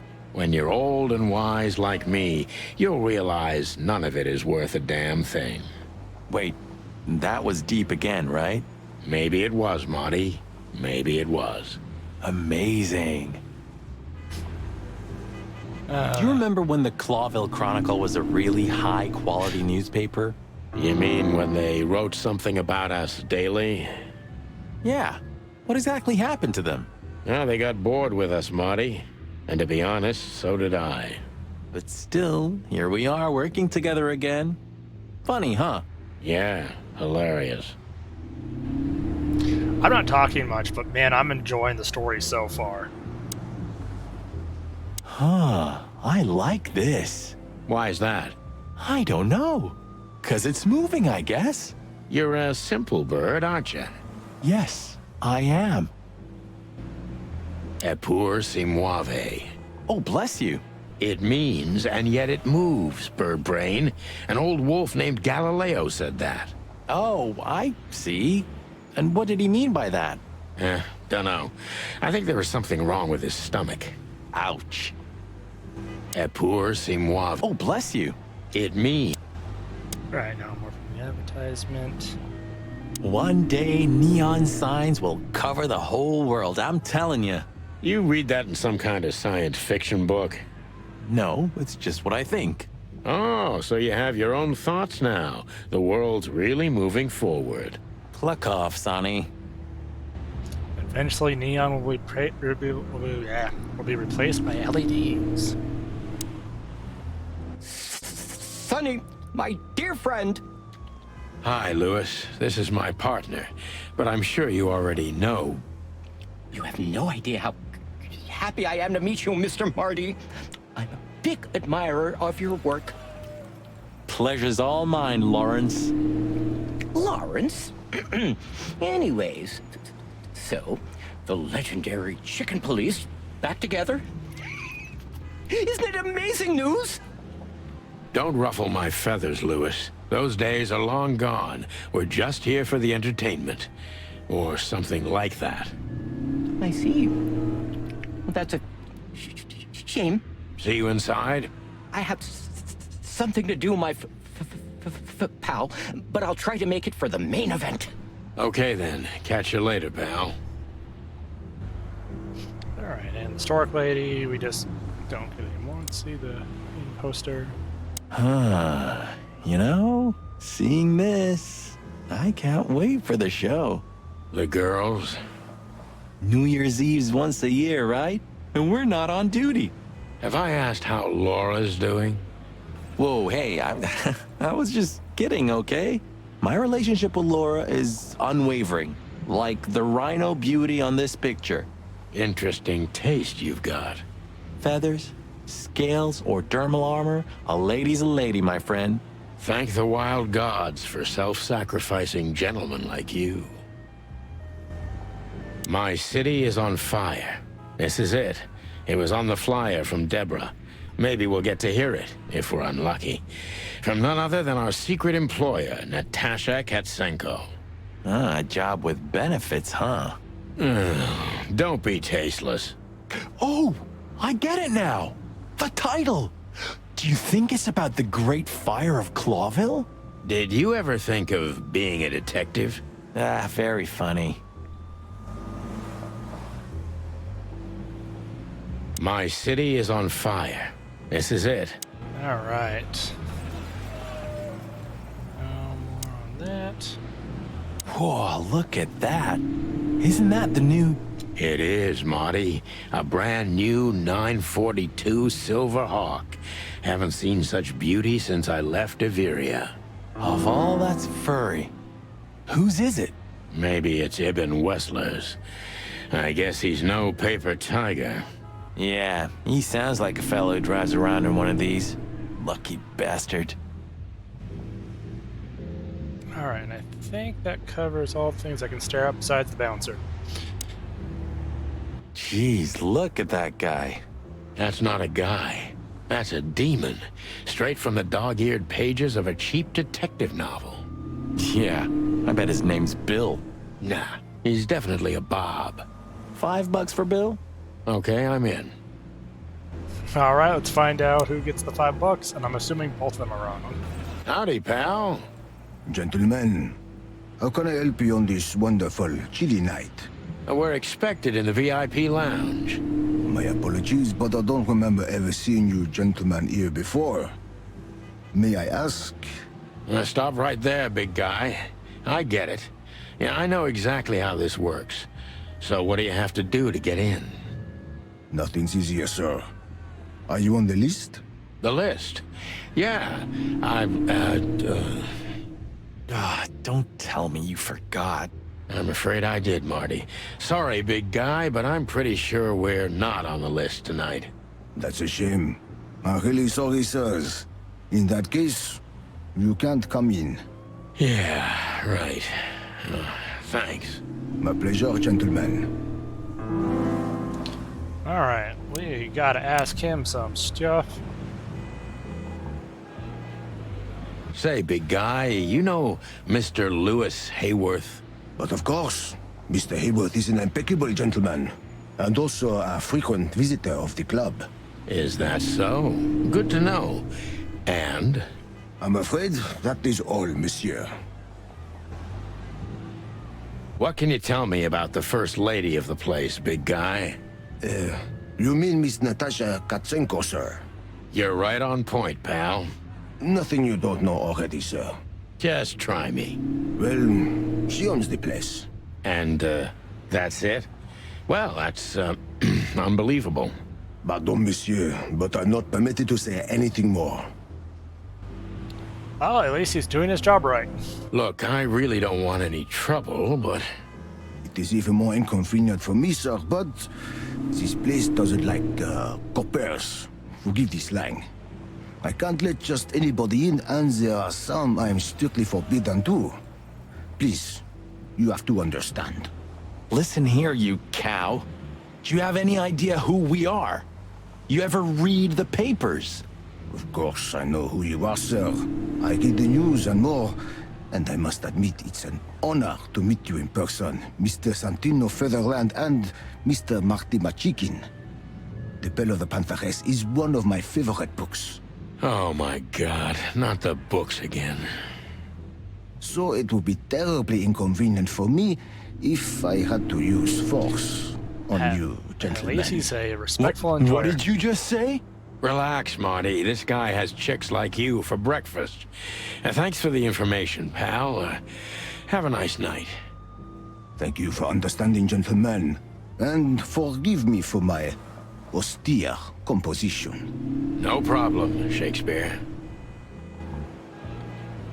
Alright, well... Just one more thing. This list of yours, where should we sign up again? I'm afraid if you don't know, it's not my place to tell you, sir. Excusez-moi, the regulations, you know. You hear that, Sonny? I do, Marty. I do. I'm gonna lose my crest from this guy. Just wait. Just don't get too excited, Marty. Not tonight. Anyway, thanks, pal. Alright. That fella's built like a brick shithouse. I don't think we'll be able to just sneak past him. Wanna bet? Not today, Marty. Remember, we must avoid suspicion. Okay. No trouble. I get it. It's okay, Bertha. Maybe next time. What was that? Nothing. Just the wind. Did you bring Big Bertha with you? Gods, no. What are you thinking? What idiot would bring a shotgun to a club? Was that a rhetorical question? Alright, let's see here. Alright, Codex, let's see here. Climate Chronicle, Police, let's see here. Have it explicitly as picturesque, modern graphic, or GCs, okay. So we talk to Lewis again. Look, Lewis, that bouncer over there. Well, yes. He is a bit intimidating, but his manners are impeccable. Am I right? Yes, indeed, but it seems tonight we're not on his list. Oh, I see. Oh, I get it. You'd like to go in, but he won't let you. Yeah, something like that. No problem at all. Come with me. I'll talk to him. Much obliged, pal. Yeah, thanks, Bunny. Excuse me. Ah, jeez, what the hell's wrong with you, Marty? What? Did I say something wrong? Let's get the guy's name right. See, no more to ask. Sir, how'd you do? Everything's fine, Mr. Ayworth. Good. Look, this noble pair of pigeons are my friends. They're on the list, okay? Naturellement, sir. And as for you, you owe me one, gentlemen. Thanks, old pal. It was my pleasure to help you, as always. I hope he doesn't end up being on the wrong side of this case, and that he's just a good man with maybe some bad habits. Oh man. Alright, let's enter in. The jazz overwhelmed us. There was no band in sight, yet the music seeped from the walls like years of cigarette smoke and the smell of spilt whiskey. Behind the bar, rows of fancy bottles reflected the harmonious voices of pretty dames and the clinking of crystal glass. It was the kind of place that makes you drunk, even if you've never had a sip. A dangerous place for someone like me. No matter how alien I felt, it was strangely like coming home. Welcome to the Tsar. Well, here we are. Mother of... I take you to the nicest places, eh, sweetheart? Oh, does it mean you're buying, honey? Don't even think about it. Oh, men these days. So, we're here to find a dame called Natasha. I have a hunch she won't be hard to find. Let's mingle and try to avoid suspicion. Just like always. No, Marty, not like always. This time it's for real. Alright. Oh, we've got quite the area to look around. Oh, hello there, Hawk. Let's see, what do we... Look, Sonny, I know it's not my place, but Laura's father went to that guy when his, problems had gone too far. You're treading on thin ice, Marty. No, I just... Look, fellas at the station are talking, All kinds of things. Moses, Plato, Bosco, and the others. Talking, eh? About what? About why Blood Boil took my badge? About what an untrustworthy alcoholic wreck I am? Look, I'm sorry, it doesn't matter. Good, and let it stay that way. At least we're cracking this one together, yeah? Sure, Marty. He's a concerned friend. Let's respect that. Let's see. She has pretty long legs. I mean, pretty and long legs for a squirrel, but I don't want to be prejudiced. We're not here to stare at pretty squirrels. We're here to investigate, remember? Alright, let's see here. Big buck. So, where the hell is Natasha? Let's ask that stud over there with those nice gals. That guy looks way too horny for my taste. Oh man, your sense of humor is bad as ever. You just need to get used to it again. What if... Alright, there's the stage. A fox is a wolf who sends flowers. What? Oh, nothing. I read it somewhere. Fascinating. I didn't know you could read. Ha ha ha. Very funny. So you can't observe them. Henchmen, movie posters. Oh, I know this fodder guy. He was kinda good in Death of the Horse. You've seen every clucking movie. You know, Laura and I go to the movies a lot. When was the last time you went? Exactly 12 years ago. Oh, you remember that precisely? Let me guess. Molly? Yep, our very first date. I see. What did you watch? I don't remember. I just remember her. And nothing else. You're a clucking poet. I mean it.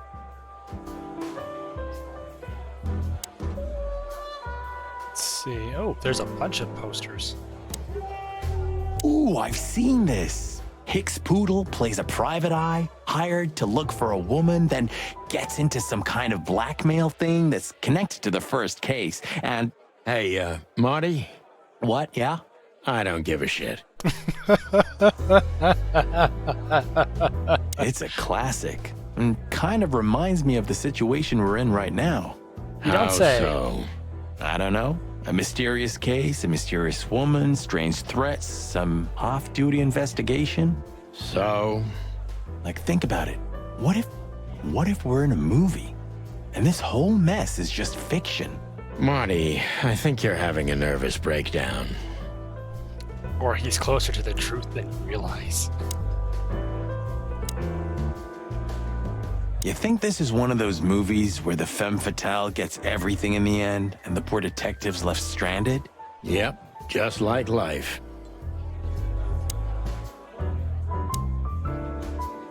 Well, that's a fun poster. Huh. Another Lupus movie. Jeez. Is there nothing today they're not trying to sell with this guy? Whoa, don't be rude, Sonny. Lupus is a timeless genius. Have you seen Predator City? God, I'm still getting chicken bumps. But wait, who's that next to him? Cassandra Ruby Faye. Nah, never heard of her. Cassandra Ruby Faye. Oh, gods, even her name makes me go weak in the knees. Watch your blood pressure, pal. Don't mind me, just women and guns are my only weakness. Huh, no shit. Let's see, henchmen. Oh. This guy is certainly not a gangster henchman. Of course he's not. Alright. Let's see here. Don't wanna, I feel like this stage is going to be a trigger. A man's best friend. That's not a dog, Sonny. That's a horse. He just has a very weird mane. I didn't mean him, Marty. I meant the bar. Oh, I see. Right. Yeah, because that totally makes sense. Alright, who's this person staring directly at us? Hey, there's Philmar. Who? Oh, yes. Philmar. Because that's what he calls himself, right? You know him well? We had some seriously wild cases together, yes. Mainly in Averia, way before Clawville. Another place and another life. Sounds good. Like the blurb of some cheap pulp fiction book. Yeah, it was the exact opposite. But the old bird's worth saying hi to. Yeah, let's say hi to Philmar. Well, well, if it isn't the great detective, Marlowe. Blow me, Sonny. You know I don't use that name anymore. Okay, Mr. Dumbass alias Philmar Lowe. So says someone who tried to go undercover with the Feather Pillow Mafia is a turkey. Right, Mr. Turk Cayman? Hey, that was a long time ago. I was young. And I stick to my principles and my stupidity. Phil Marlowe, and that's that. Don't rile me up, you old fart. Okay, fair enough. Sorry, I'm a little clucked tonight. I know the feeling, pal. By the way, what are you two doing here? You stick out a bit. Are you here for a good old-fashioned beating? We stick out? Man, you look terrible. Like someone who sat on an electric pole. Don't even ask. I feel exactly like that. You want a case? 5 feet tall, half of that legs. Angelic voice, demonic eyes, just the usual. Oh boy. And you? Something like that. Just don't know the exact numbers yet. A dame named Natasha. She called us here. If I'm not mistaken, the joint is hers. Yeah, she owns the joint, amongst others. Well, good luck, guys. That broad has a reputation. She's not the kind to toy with, if you know what I mean. Any useful information? For free? Stop clucking around, Philmar. All right, but just because of the old days. Look for me after you've talked to her. You wouldn't understand what I have to say about her before then. Don't leave unless you're thrown out, in which case, you know the drill. We don't know each other, I'll deny you in a blink. Good to see you too, old pal. We'll be back. Oh. Things have progressed. I did not... no, I knew that was going to be a trigger. I knew that, but either way, still interesting. Oh, it's Ivan and the dame with Ivan. I want to talk to the bartender. 2 whiskeys, kid, and no horsing around. I've never heard that one before. Sonny, you gotta drive, you know? Yeah, you're right, Marty. Hey, Longface, give me a glass of tap water too, okay? Yes, sir. Coming right up. That wasn't exactly what I meant. Alright. Tell me, Hey Breath, have you seen Natasha tonight? Not yet, sir, but she's coming on soon. Well, can you tell me anything about Mr. Ibn Wessler? Sir, I don't want to.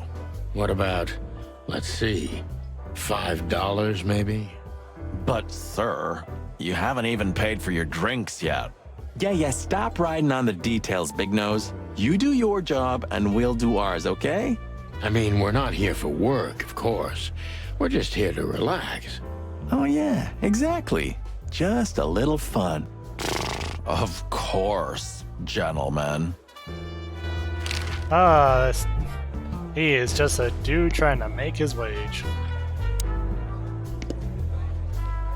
Alright, well, now curious about, Ivan.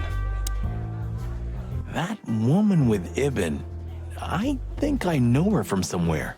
Maybe in your dreams, pal. Oh, was it? Like they're also like the Attorney General or something that he was talking to? Isn't that? Yes, it is. The great Ibn Wessler, in the flesh. So much for our incognito. You think he noticed us? Only if he's not entirely blind. Great. Let's look towards the piano, maybe. I was hoping to have missed the main event. You're a rusty old cock, that's why. So says the little butt jam. But what? That's not even a word. It is now, all because of you. You should feel honored. Butt jam. You know, Sonny, sometimes you're like an evil little child. What is it, butt jam? Nothing, old fart. This is the life, huh? What's this guy do? Real estate? Mob accountant? Or is he a movie star? He looks like a coat hanger to me. That was actually worse than the previous joke. I try. Alright. Let's see, can't go that way. Let's see, henchman is still just being a henchman. Can't talk to them. Let's see, he won't have anything more to say to us. Just one more thing, Philmar. I see you haven't changed a bit. Do you think we're walking into a trap? You always had good instincts. You know, I couldn't figure out this Natasha woman, even when I worked for her. Then the trouble is bigger than I thought. Just take care of yourselves, and don't leave your guns out of reach. Oh, that's never happened. Yeah, this crazy cock even sleeps with his. Welcome to the club, Brother Bird. Take care, Phil. You too, old fart. Well, that's a good hint that I'm glad I took that shooting practice from earlier. Alright, well, let's introduce ourselves to Ivan and see what sort of horrible mistake I'm about to make. Just act nonchalant, my friend. No, it can't be. What now? Is that Olivia? No, Marty. Hey, Olivia. Are you talking to me? It's me, Marty McChicken. Oh, God. What a pleasant surprise. The Rooster Copper's in person. Chicken police. But yeah, Mr. Wessler, you could say so. The name's... Sonny Featherland, of course. Chicken police. Your partner is, he just introduced himself. Marty McChicken, sir. I just introduced myself to your lady companion seconds ago. Oh, yeah. I'm so happy to see you. Hello, boys. So, to what do we owe this pleasure, gentlemen? Yeah, so, we were, just in the neighborhood, and... Cut the crap, Marty. All right, we're here for your sweetheart, Natasha. Oh, I see. No big deal. Just a blackmail thing. You know, horrifying threats written on the wall with blood-red paint. The usual stuff. You must be familiar with this kind of thing. Oh, yeah, indeed. It's, nasty business. But I didn't know Natasha hired a detective because of this simple matter. But to be honest, I understand. I would have taken matters into my own hands, you see. But I'm kind of busy. Mr. Wessler had a meeting with Attorney General Hamtaro yesterday, so he's rather tired. If you would excuse us. Oh, dear Olivia, it's okay. These gentlemen are just doing their job, right? And if I've heard correctly, they're notoriously thorough. So, how can I help you? We've got a few questions, if you don't mind. I'm at your service. All right.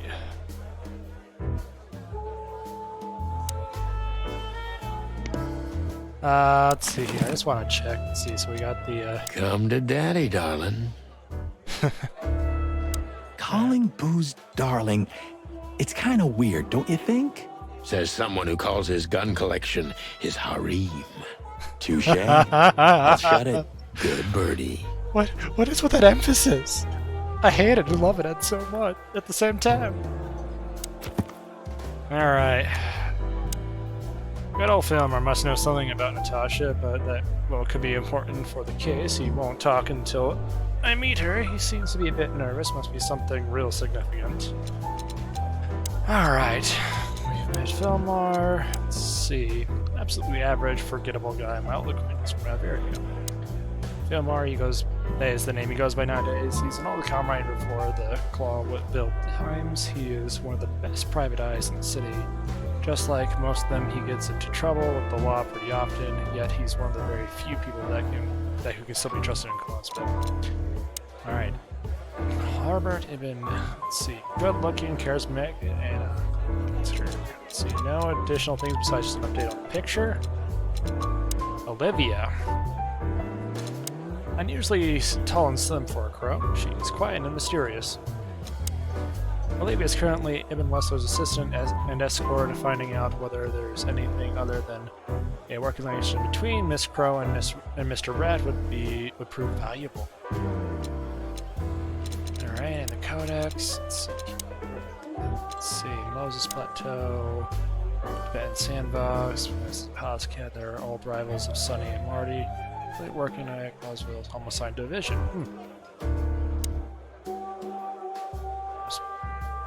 Oh, hey, that's probably the, Alright, well, let's,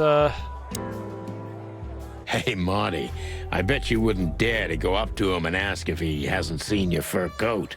What? Why? I'm mad, yeah, but not suicidal. Ah, are you chicken or what? Piss off, old bird. Nah, chicken shit.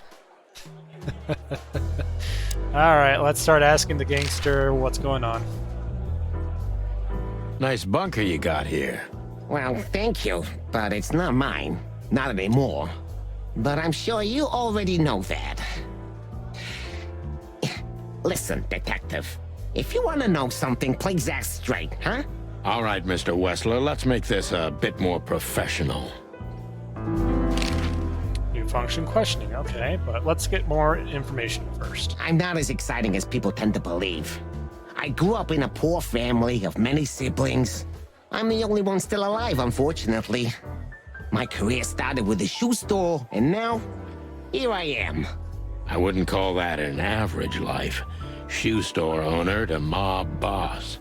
How dare you speak to Mr. Wessler like that? Leave it, Olivia, dear. It's just provocation. I'm sorry if I offended you, Mr. Wessler. Shall we talk about something else? Everybody knows Mr. Hayworth. He's an antique piece of furniture in this city, so to speak. Only a bit worn out. It's not my fault that he's so much in debt, detective, but the name of his family still rings quite loud in Clawville. Is that still worth anything? The name is just their name, of course, but the man behind the name is another matter, Mr. Featherland. You're a pragmatic rat. Thank you. All right. Has your assistant been working for you long? Are you talking about me? Yes, I'm talking about you, ma'am. Let me answer your question then. I've been in Mr. Wessler's employment for 6 months. Why do you ask? Oh, just routine questioning, you know. Most of them aren't good for anything. Just killing time. It sounded rude to me. Yeah, please forgive her, detective. Olivia's a real firecracker. All right, and... Look, detective, if you want to know something, just ask. All right, Mr. Wessler. All right, let's try the questioning and see how that goes. Wessler's a tricky guy. Unfortunately, I don't know enough about him, so I have to be cunning. I can't just pin him against a wall. Yet. All right, oh, we're already not in a great meter. His personality is tricky. All right. How did you feel when you heard about the blackmail? Honestly, I found it ridiculous. And now? Now I'm kinda interested. But I wouldn't call it blackmail yet. They're just empty threats. There were no demands. Good point. Thank you. Are we done? No, not quite. I'm sorry to hear that.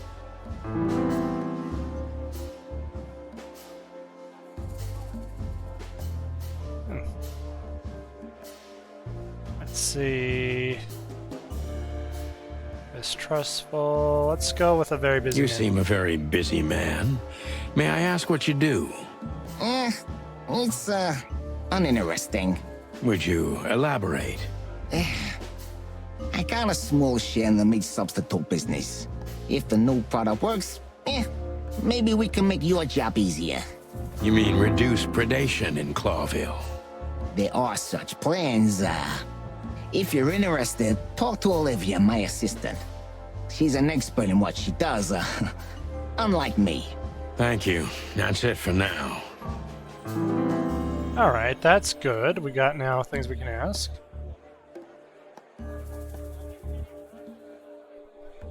You're very taciturn, Mr. Wessler, though I've heard you're quite the speaker. Look, I'll gladly talk to anyone about business, and even happier to talk about art. But I'm no fan of interrogation on a night out. Are you even on duty? Sorry for any offense, Mr. Wessler. Let's talk about something else. Wessler is tougher than I thought, and he's secretive. It's time to gently beat around the bush. All right. Oh, that was the wrong choice. Dang it. Quick-tempered, mistrustful, secretive. Don't you find these messages dangerous? That specific word is, it's insulting and obscene, and unfortunately, everyone could see it on the street. I'm sure you know they painted it on the wall. I know. Well, yeah, it's unpleasant but no threat in itself. I put it down to some jealous showgirl or a deluded fan. Nothing more. Jealousy can be dangerous. Yeah, most crazies are harmless. You know that firsthand? Anything else? Okay, small thing.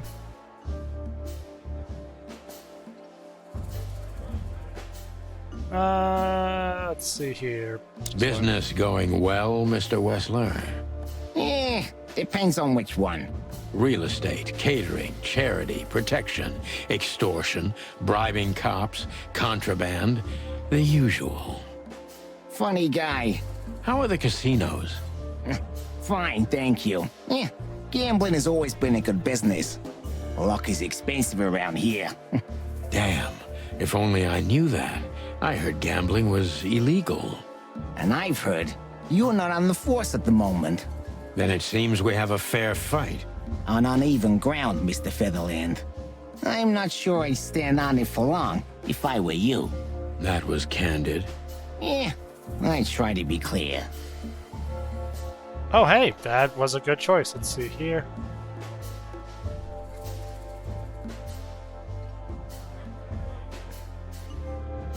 Is everything all right between you and Natasha? Yeah, you don't beat around the bush, do you? Understandable, I guess. Naturally, our relationship is stable and perfect. I'm the setting, she's the gemstone. If you know what I mean. I rarely hear such poetry, but I understand exactly what you mean, Mr. Wessler. So, you have your answer.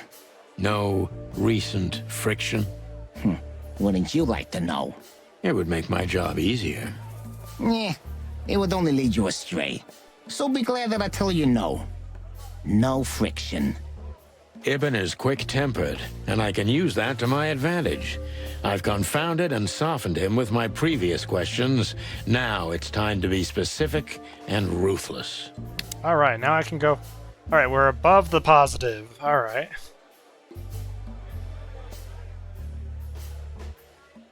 Have there been similar threats in the past? Right to the point, yeah? I get it. But sadly, this is a dead end, my friend. No threats like these, whether you believe it or not. Well, it really seems like a dead end, so I'll just back up and try from a different angle. You do that. Aww. The mob boss and the pussycat, eh? How did you even meet? I'm not doing good on this. Are you trying to piss me off, Corpora, so I accidentally let some big secret slip out, huh? A simple answer would work. You know, Natasha, she's both connoisseur and muse. So, how was it? When was it exactly? You don't remember? That's strange. Yeah, the Millions, of course. It was like another lifetime. It happened right here, only this place was called the Millions back then. She was a dancer. Behind the scenes, I arranged opportunities for her on the big stage. Maybe she still doesn't know it was me. Then one day, I invited her for a drink with a promise that if she was willing to meet me, I'd buy the place for her. I guess she was willing. The next day, she had the club in her name. Well, that is romantic. There are many kinds of romance, Birdman. There's cheap and there's expensive. You get what you can afford. Alright. Do you live in the same house as Natasha?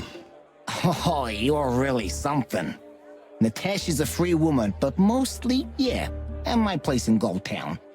But she has her own kind of a weekend house. How often does she use the weekend house? Every other weekend. roughly. I see. That's very important information. Yeah, if you say so. Patterns are a good thing. That let's see here.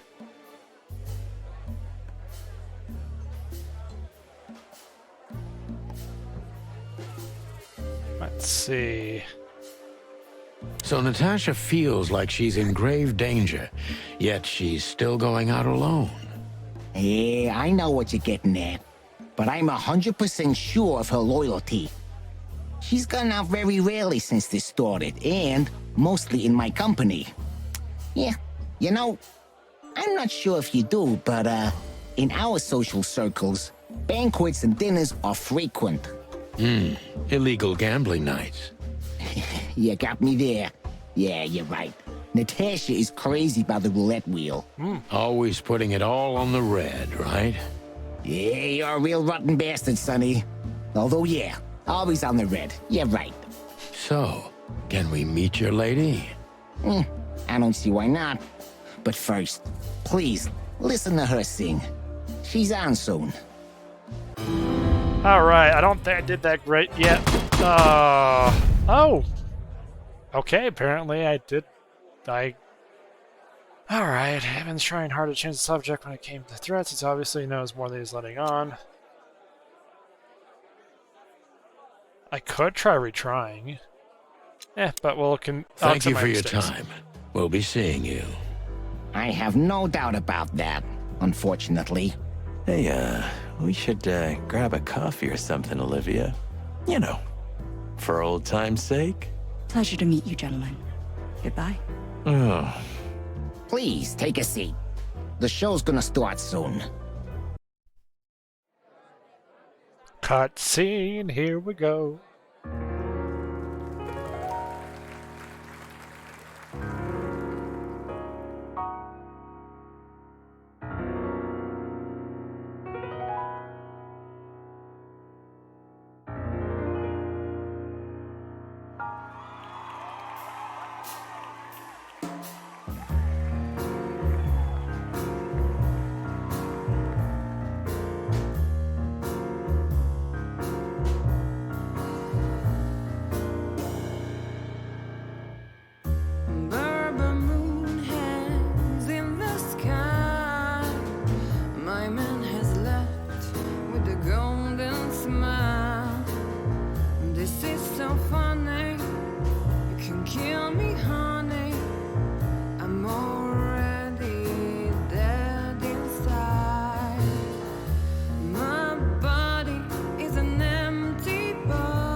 Sonny. Chloe's still lying in my bed, and it's dead.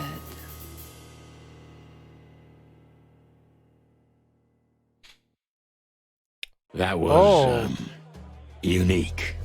Oh, that is cute. Nobody has ever given me such a unique compliment before. Forgive me, my name is Santino Featherland. I thought so.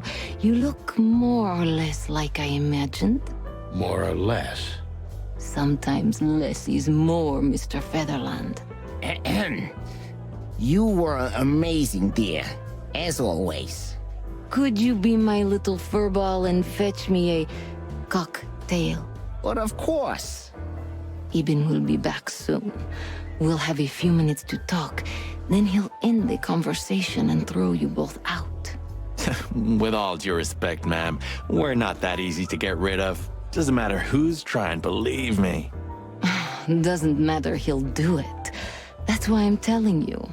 I don't want a scene. My room's upstairs. Meet me there in 20 minutes. Come alone, Sonny. You'd be too conspicuous otherwise. Hey. I understand. You know, they call him Target Marty at the station. I don't have time, Mr. Featherland. Sure thing, Natasha. I'll come to your room.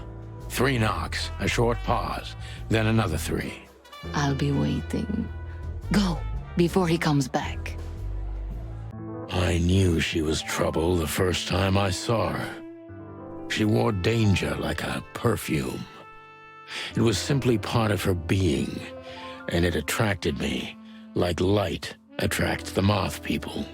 I wanted to be the microphone as she whispers her melodies, or the pillow she rests her feet on while reading some cheap romance. I wanted to be her nightdress, barely touching, barely covering her marble skin. But I was a cop, and a lifetime wouldn't be enough to rid myself of what a woman like her hides under her makeup. Keep your distance, Sonny. Just keep your distance. Dude's definitely got some preferences. Here we go. Alright, let's see. Painting, mirror, exit. Natasha itself. You got a beautiful place here, Natasha. A peaceful little island on the ocean of madness, with very classy furniture. Ibn likes me surrounded by elegant things, you know? You're an elegant thing yourself, sweetheart. Oh, that's charming. Thank you, detective. Gee, that is a, unique picture. And kind of daring. I admit I've never seen anything quite like it before. Yes, I admit it's a little daring. I keep it. It evokes good memories. A precious old friend of mine. A most wonderful artist. He's got an eye, that's for sure, considering his model. Was that supposed to be some kind of compliment? I don't know. I don't compliment often. Not on purpose, anyway. Oh, you're funny. Alright, let's see. I bet you spend a lot of your time staring into the mirror. Do you even recognize yourself? Maybe you were trying to be rude, but, you know, that's a very good question. I was just trying to be rude. Oh, really? Well, then I'm sorry. Don't mention it. Man, there's not a lot of color in this game, and they definitely are emphasizing the very green eyes. That was... Alright, let's, before we exit, let's... This woman's aware of her charm, and she knows how to use it. A rare and dangerous combination. This woman... Alright. How do you like your bourbon, Mr. Featherland? In a glass. But thanks, I had a couple before I came. I feel like this may be a long night. I hope it doesn't bother you if I have one myself. I get offended if women don't drink in my company. Oh, you are a funny guy. So I've been told. Anyway, lovely room. Yes. Look, Mr. Featherland. It's sunny. Saves us a lot of time. Okay, Sonny. So, why am I here? You know, men tend to babble in my presence. It must be exhausting. It is.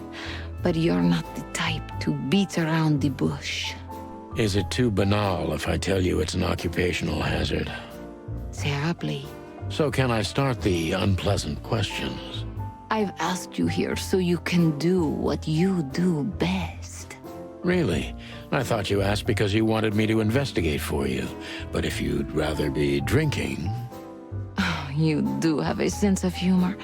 How reassuring. Only if I'm a bit hungover. That's usually quite common. Oh, please drop the act about being the alcoholic, heartbroken ex-cop, Sonny.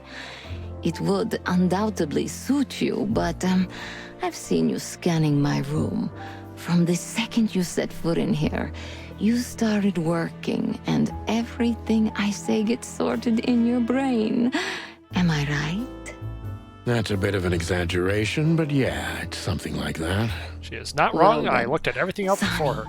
Come at me. Oh, that's something I don't hear often. With pleasure. Alright, let's just update. Let's see, Simon Harder trying to cheat once more. And he's willing to tell. Just making sure. Let's see, Natasha. Let's see, mysterious woman indeed, dangerous, but she is no doubt in serious trouble. The question is the source of the problem? Is she the source of the problem? Let's see here, and then I've been slowly busy with scum and meat substitute business. That's what he said. Is this a still way? I have been there. I was usually straight. He was hesitating when mentioning how he met Natasha. It would be interesting to hear the story from both the other views. All right. Natasha is a confident woman. I can exploit that. But I must be careful. Every part of her oozes danger. Alright, we're at neutral. Here we go. That was a remarkable performance. I'm glad you enjoyed it. Do you perform here frequently? You're also the owner, if I'm not mistaken. Sadly, I don't have the time. But this stage still calls my name, and I perform just a few times a year, and always with a new song. So that was all the excitement. I have many admirers, if that's what you mean. Yes. Alright. The picture on the wall is quite daring. Only if you knew how old I was at the time. I think I'm on a slippery slope here. Come on, don't be shy. Ask me. All right. How old were you? Did you really believe I'd tell you? You're quite a player, aren't you? Life is anything but a game, detective. Well, you tell me. Alright, still improved. Do you think one of your admirers might be behind the threats?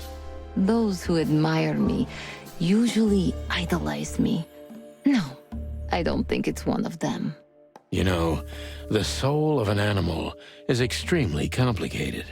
Sometimes all it takes is a bad look or some small rejection to turn admiration into hate.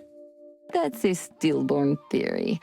No one hates me if they once loved me, Mr. Detective. That is some confidence right there. Alright.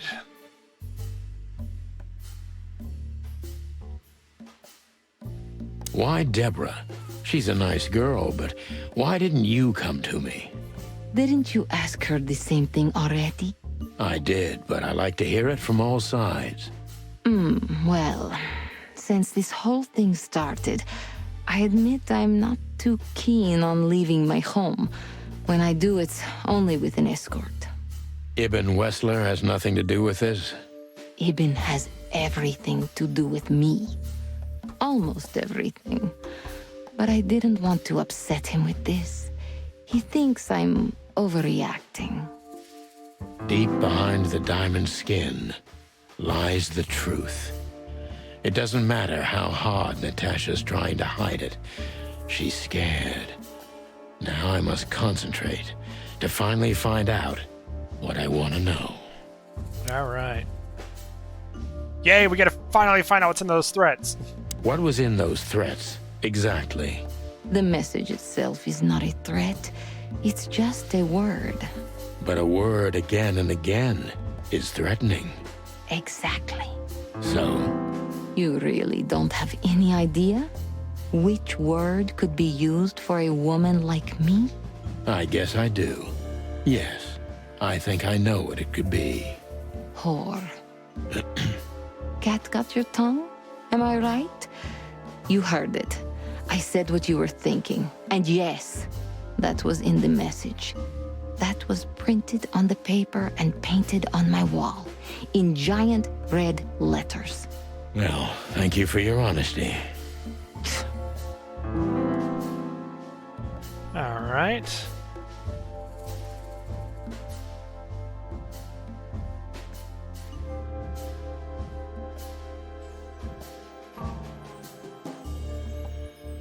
Could the threats have anything to do with the dangerous relationship between you? You mean I'm a cat and he's a rat? Every interracial relationship has risk, but yes, this one's more conspicuous than most. Clawville's a very open and free city, but I guess you see more radical transgressions than I do. One of the most common causes in homicidal and predatory cases, ma'am. So, yes. Well, I don't know about that. Nobody ever questioned our relationship openly. We are what we are.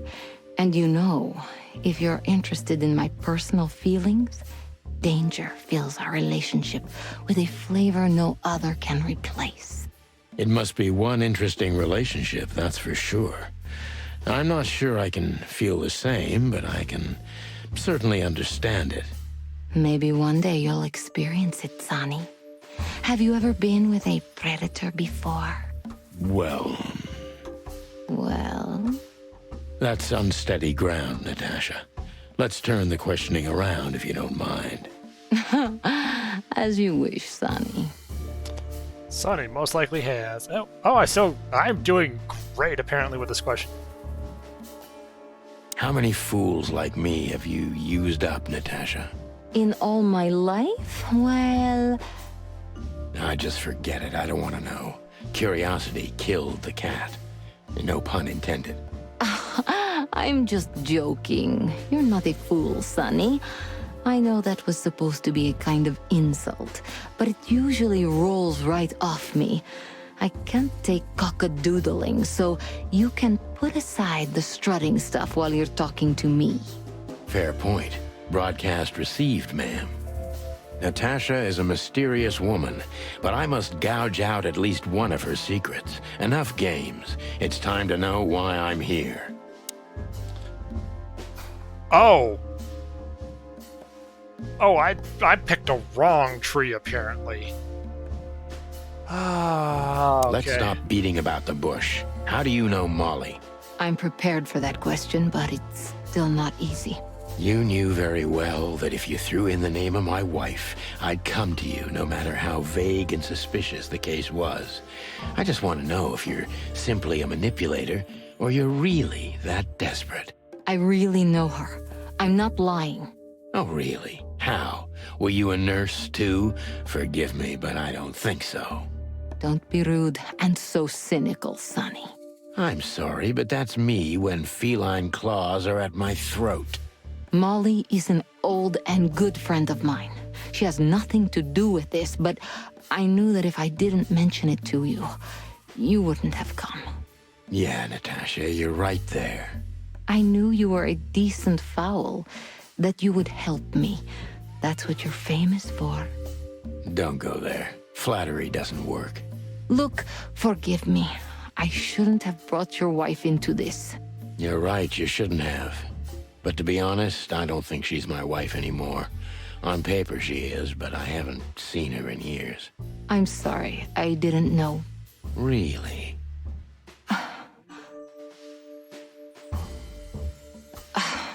I did.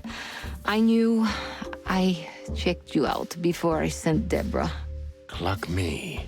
This case is getting more and more intriguing. Alright, so it might not be dead questioning. Alright.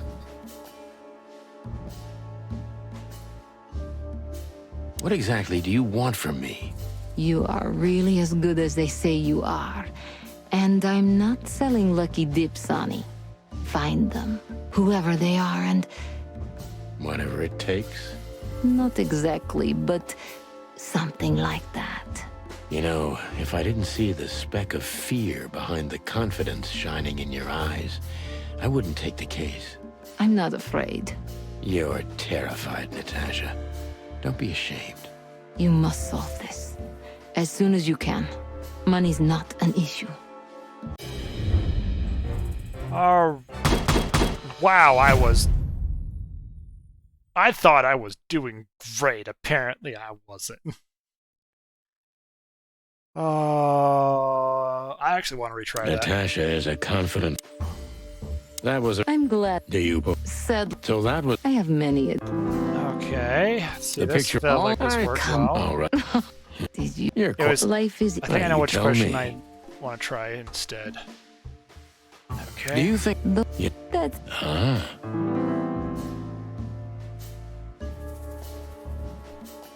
Let's see, that's Do for you the have term. any material evidence concerning the threats? You may think I'm irresponsible, but I didn't keep any of it. I simply couldn't bear to look at them. Didn't you think maybe the police would need it? I didn't think I needed the police. Moreover, do you think the girlfriend of Ibn Wessler could ever turn to the cops? I see. So, what about me? How do I come into the picture? It sounds ridiculous, but you're my last hope. That does sound ridiculous, but I accept my ego and old habits. You can't do anything else, can you? Something like that. A leopard can't change its spots. Deep behind the diamond skin lies the truth. All right. What was in those threats? The message. But a word. Exact. So, You really don't have any I guess. whore. Cat got you. Well, All right.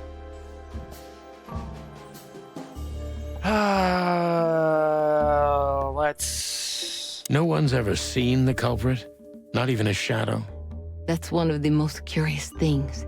Ibn has men everywhere, literally, my shadows, ghosts in every alley. But no one saw anything. One of them could be the culprit. Ibn pays his animals well, and he's the most dangerous man in the city. A combination that nullifies your theory, I believe? Maybe, ma'am. Love is capable of insane miracles and miraculous insanity. What poetry. Did you ever think about writing a book? Never. I'm afraid I'd learn too much about myself. Maybe that's the point. I would read about you. Not like the chicken police Pulp Fiction. Furry hell. Do you read that trash? Like everyone else in the city. Oh, great. I think it's flattering, even as badly written tales of heroes in the gutter. You enjoy it? Well, just a little, Sonny. Just a little.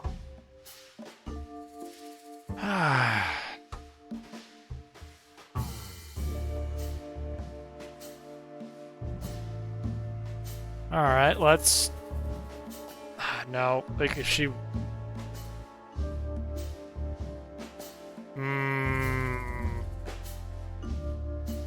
Oh, they're scared.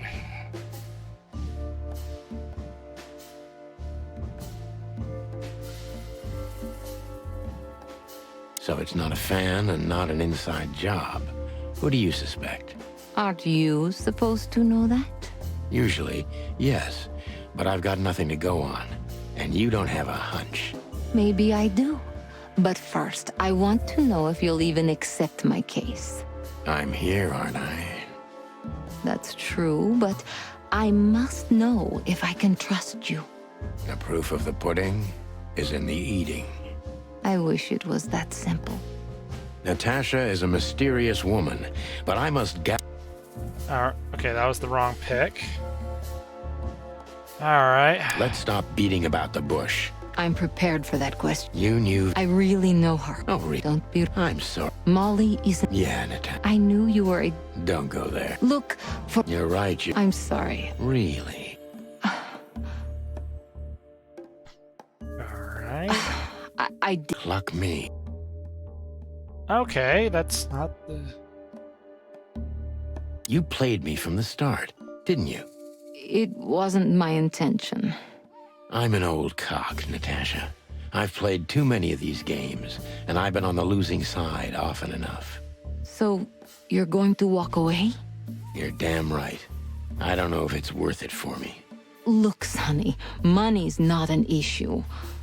Oh yeah, your fawn had already mentioned that. But unfortunately, it'll be hard to spend all that dough when I'm dead. Dead? Don't even say that. Do you have a gun? Me? Of course you, Natasha. Do you have it on you? Not at the moment. Well, let me give you some advice.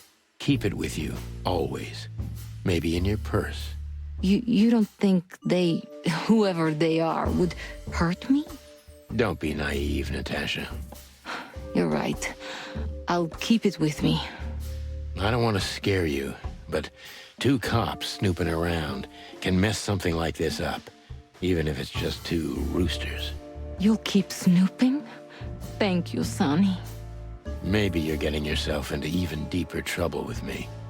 Thank me when this is all over. Hey, a much better focus. Okay. Final thoughts. Legendary Chicken Police are back in action. Still a bit weary, but untarnished. Good work. Okay. Threat, or rather threatening word message, is simply horror. It is brief, but it says a lot regardless. Okay. I feel much happier with it. Just one more thing, Sonny. Natasha?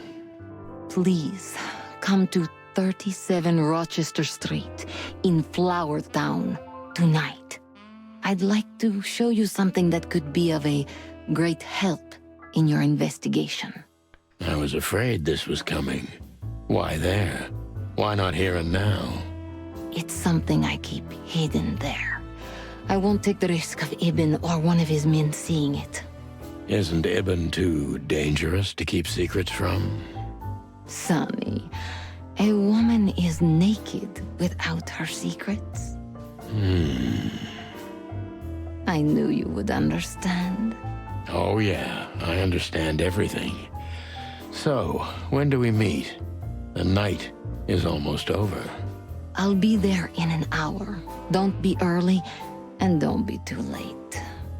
Look, Natasha, you know... Please, this is very important to me. Sure, I get it. I'll be there. Thank you. Until later, Natasha. Goodbye, Sonny. Oh boy. Let's see.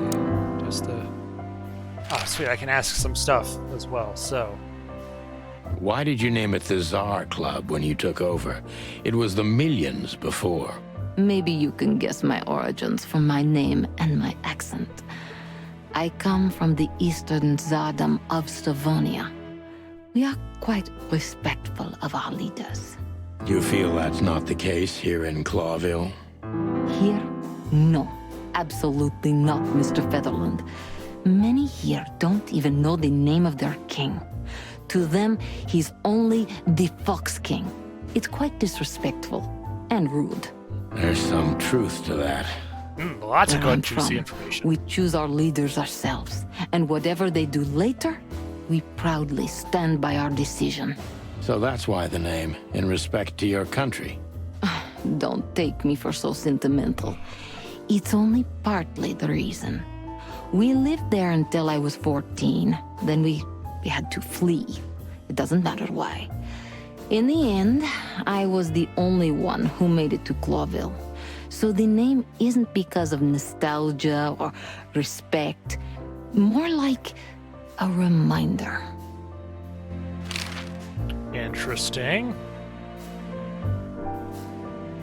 So this message... I'm sorry I had to upset you, Sonny, but if I didn't take that step, would we be talking here right now? Well, probably I'd be dead drunk and counting sheepmen in my dreams. I'm good for you, you see? Yeah, you're a real angel.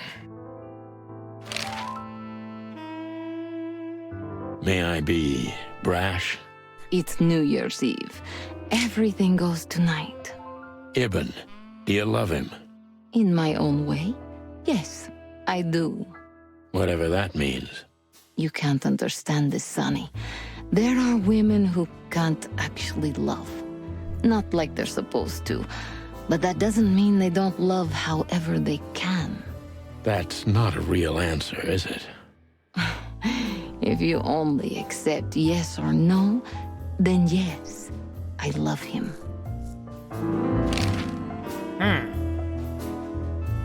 Okay. So, why Deborah?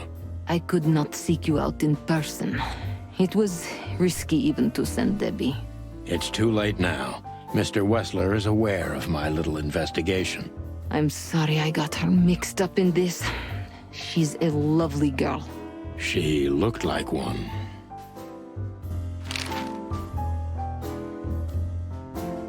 So, who's this Olivia bird? I know well what you're curious about. You want to know if she's sleeping with Ibn. The thought may have crossed my mind. You men. But guess what? Maybe she does. You don't care? As long as he loves me, I don't. Well, that's your business. What do you know about her? She's not the one threatening me. You can be sure of that. I know that was your next thought. The lovesick assistant is jealous of the boss's girlfriend and wants to flick her out of the picture. It would even stand up, but Olivia doesn't have feelings. If she let Ibn sleep with her, it's because she does what he says, nothing more. That was so honest and raw, I'm inclined to believe it. Why just me? What's wrong with my partner? Nothing in the world. I just like to be discreet. I wanted to talk to you in private because of Molly. Thank you for your discretion. It means a lot. Don't mention it. Alright. Seriously, how did you find me? Not even my boss knows where I live. Although I didn't include Ibn in my little private mission, some of his resources were still available to me. Yeah, let me guess. There's someone at the station working for him. Someone? You're so cute when you're playing naive. Have you ever had dealings with the police? Not in this city. And otherwise? Does it really matter, Mr. Featherland? Maybe it does. More than a little. I'm afraid you'll have to unravel that thread yourself. But you will find nothing but a dead end. Alright, I think it's time for me to head out, so let's look and sell. Let's see. Got a key.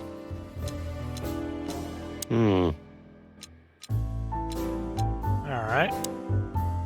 Let's see, what do we got here? Natasha's afraid and her fear is showing in, but she isn't telling me everything. Regardless, I don't like it. Natasha has invited me to her weekend house to show me something. In any other situation, I'd be glad about it, but in this case, I'm worried. The threat, or rather the threatening word about the message, is simply a war. It's brief, but it's a lot regardless. Alright, people...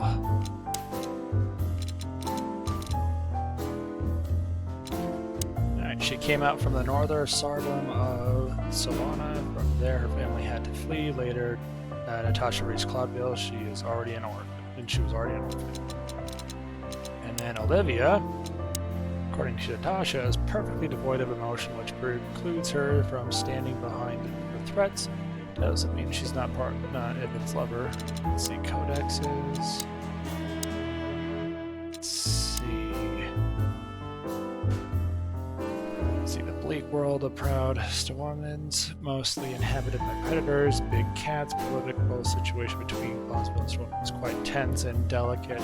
Both historical and commercial reasons, Stormland Sardom was the biggest loser of the meat war, but most analysts have been considering them the potential trigger for the second meat war and the biggest threat looming over the modern world. Two-headed continent, Altera, maybe one of the second biggest of three continents in the wilderness, but it's the home of the most advanced, most influential states in the world, the Nautica, Storos, Sardom, Avernus, Valswallow, from the front end. Of course, Cloudville, the city of a thousand colors. Hector III, or as most animals call him, the Fox King, is the third member of the Phyloxan dynasty. Although Cloudville is a small state, its king is amongst the most influential elements in the wilderness, not because of the city's actual importance, but the riches of its faraway colonies.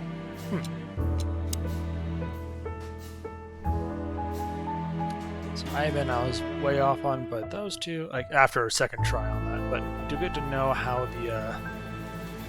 that the retry stuff doesn't seem to break anything. So, well, weren't you supposed to be waiting in the car? I was bored to tears, Sonny. I also thought maybe something happened to you. You thought Natasha had eaten me alive, huh? Well, who knows? You're such a fragile little thing. I'm too old for this, Marty. Then next time, leave the dangerous predators to me. I didn't mean that, Marty. I meant you. Oh. This is the life, huh? He looks like... I try. Alright. Okay, so now Filmar's there. No, and I'm actually going to call it a pause here because I need some sleep. And I want to continue this on fresh stuff. So, exit to the menu. Alright, and that was, let's say, the starting part of the mystery for Chicken Police, Painted Red. And I'm enjoying this story so far. It may not be the most interesting thing to, at least if you're coming here to watch me, but if you're here for the story, I'm looking forward to enjoying it as it rolls out and see what it turns out. It's been a while since I played a game like this, but either way, thank you for anyone that dropped in. Have a great morning or night, depending on your region.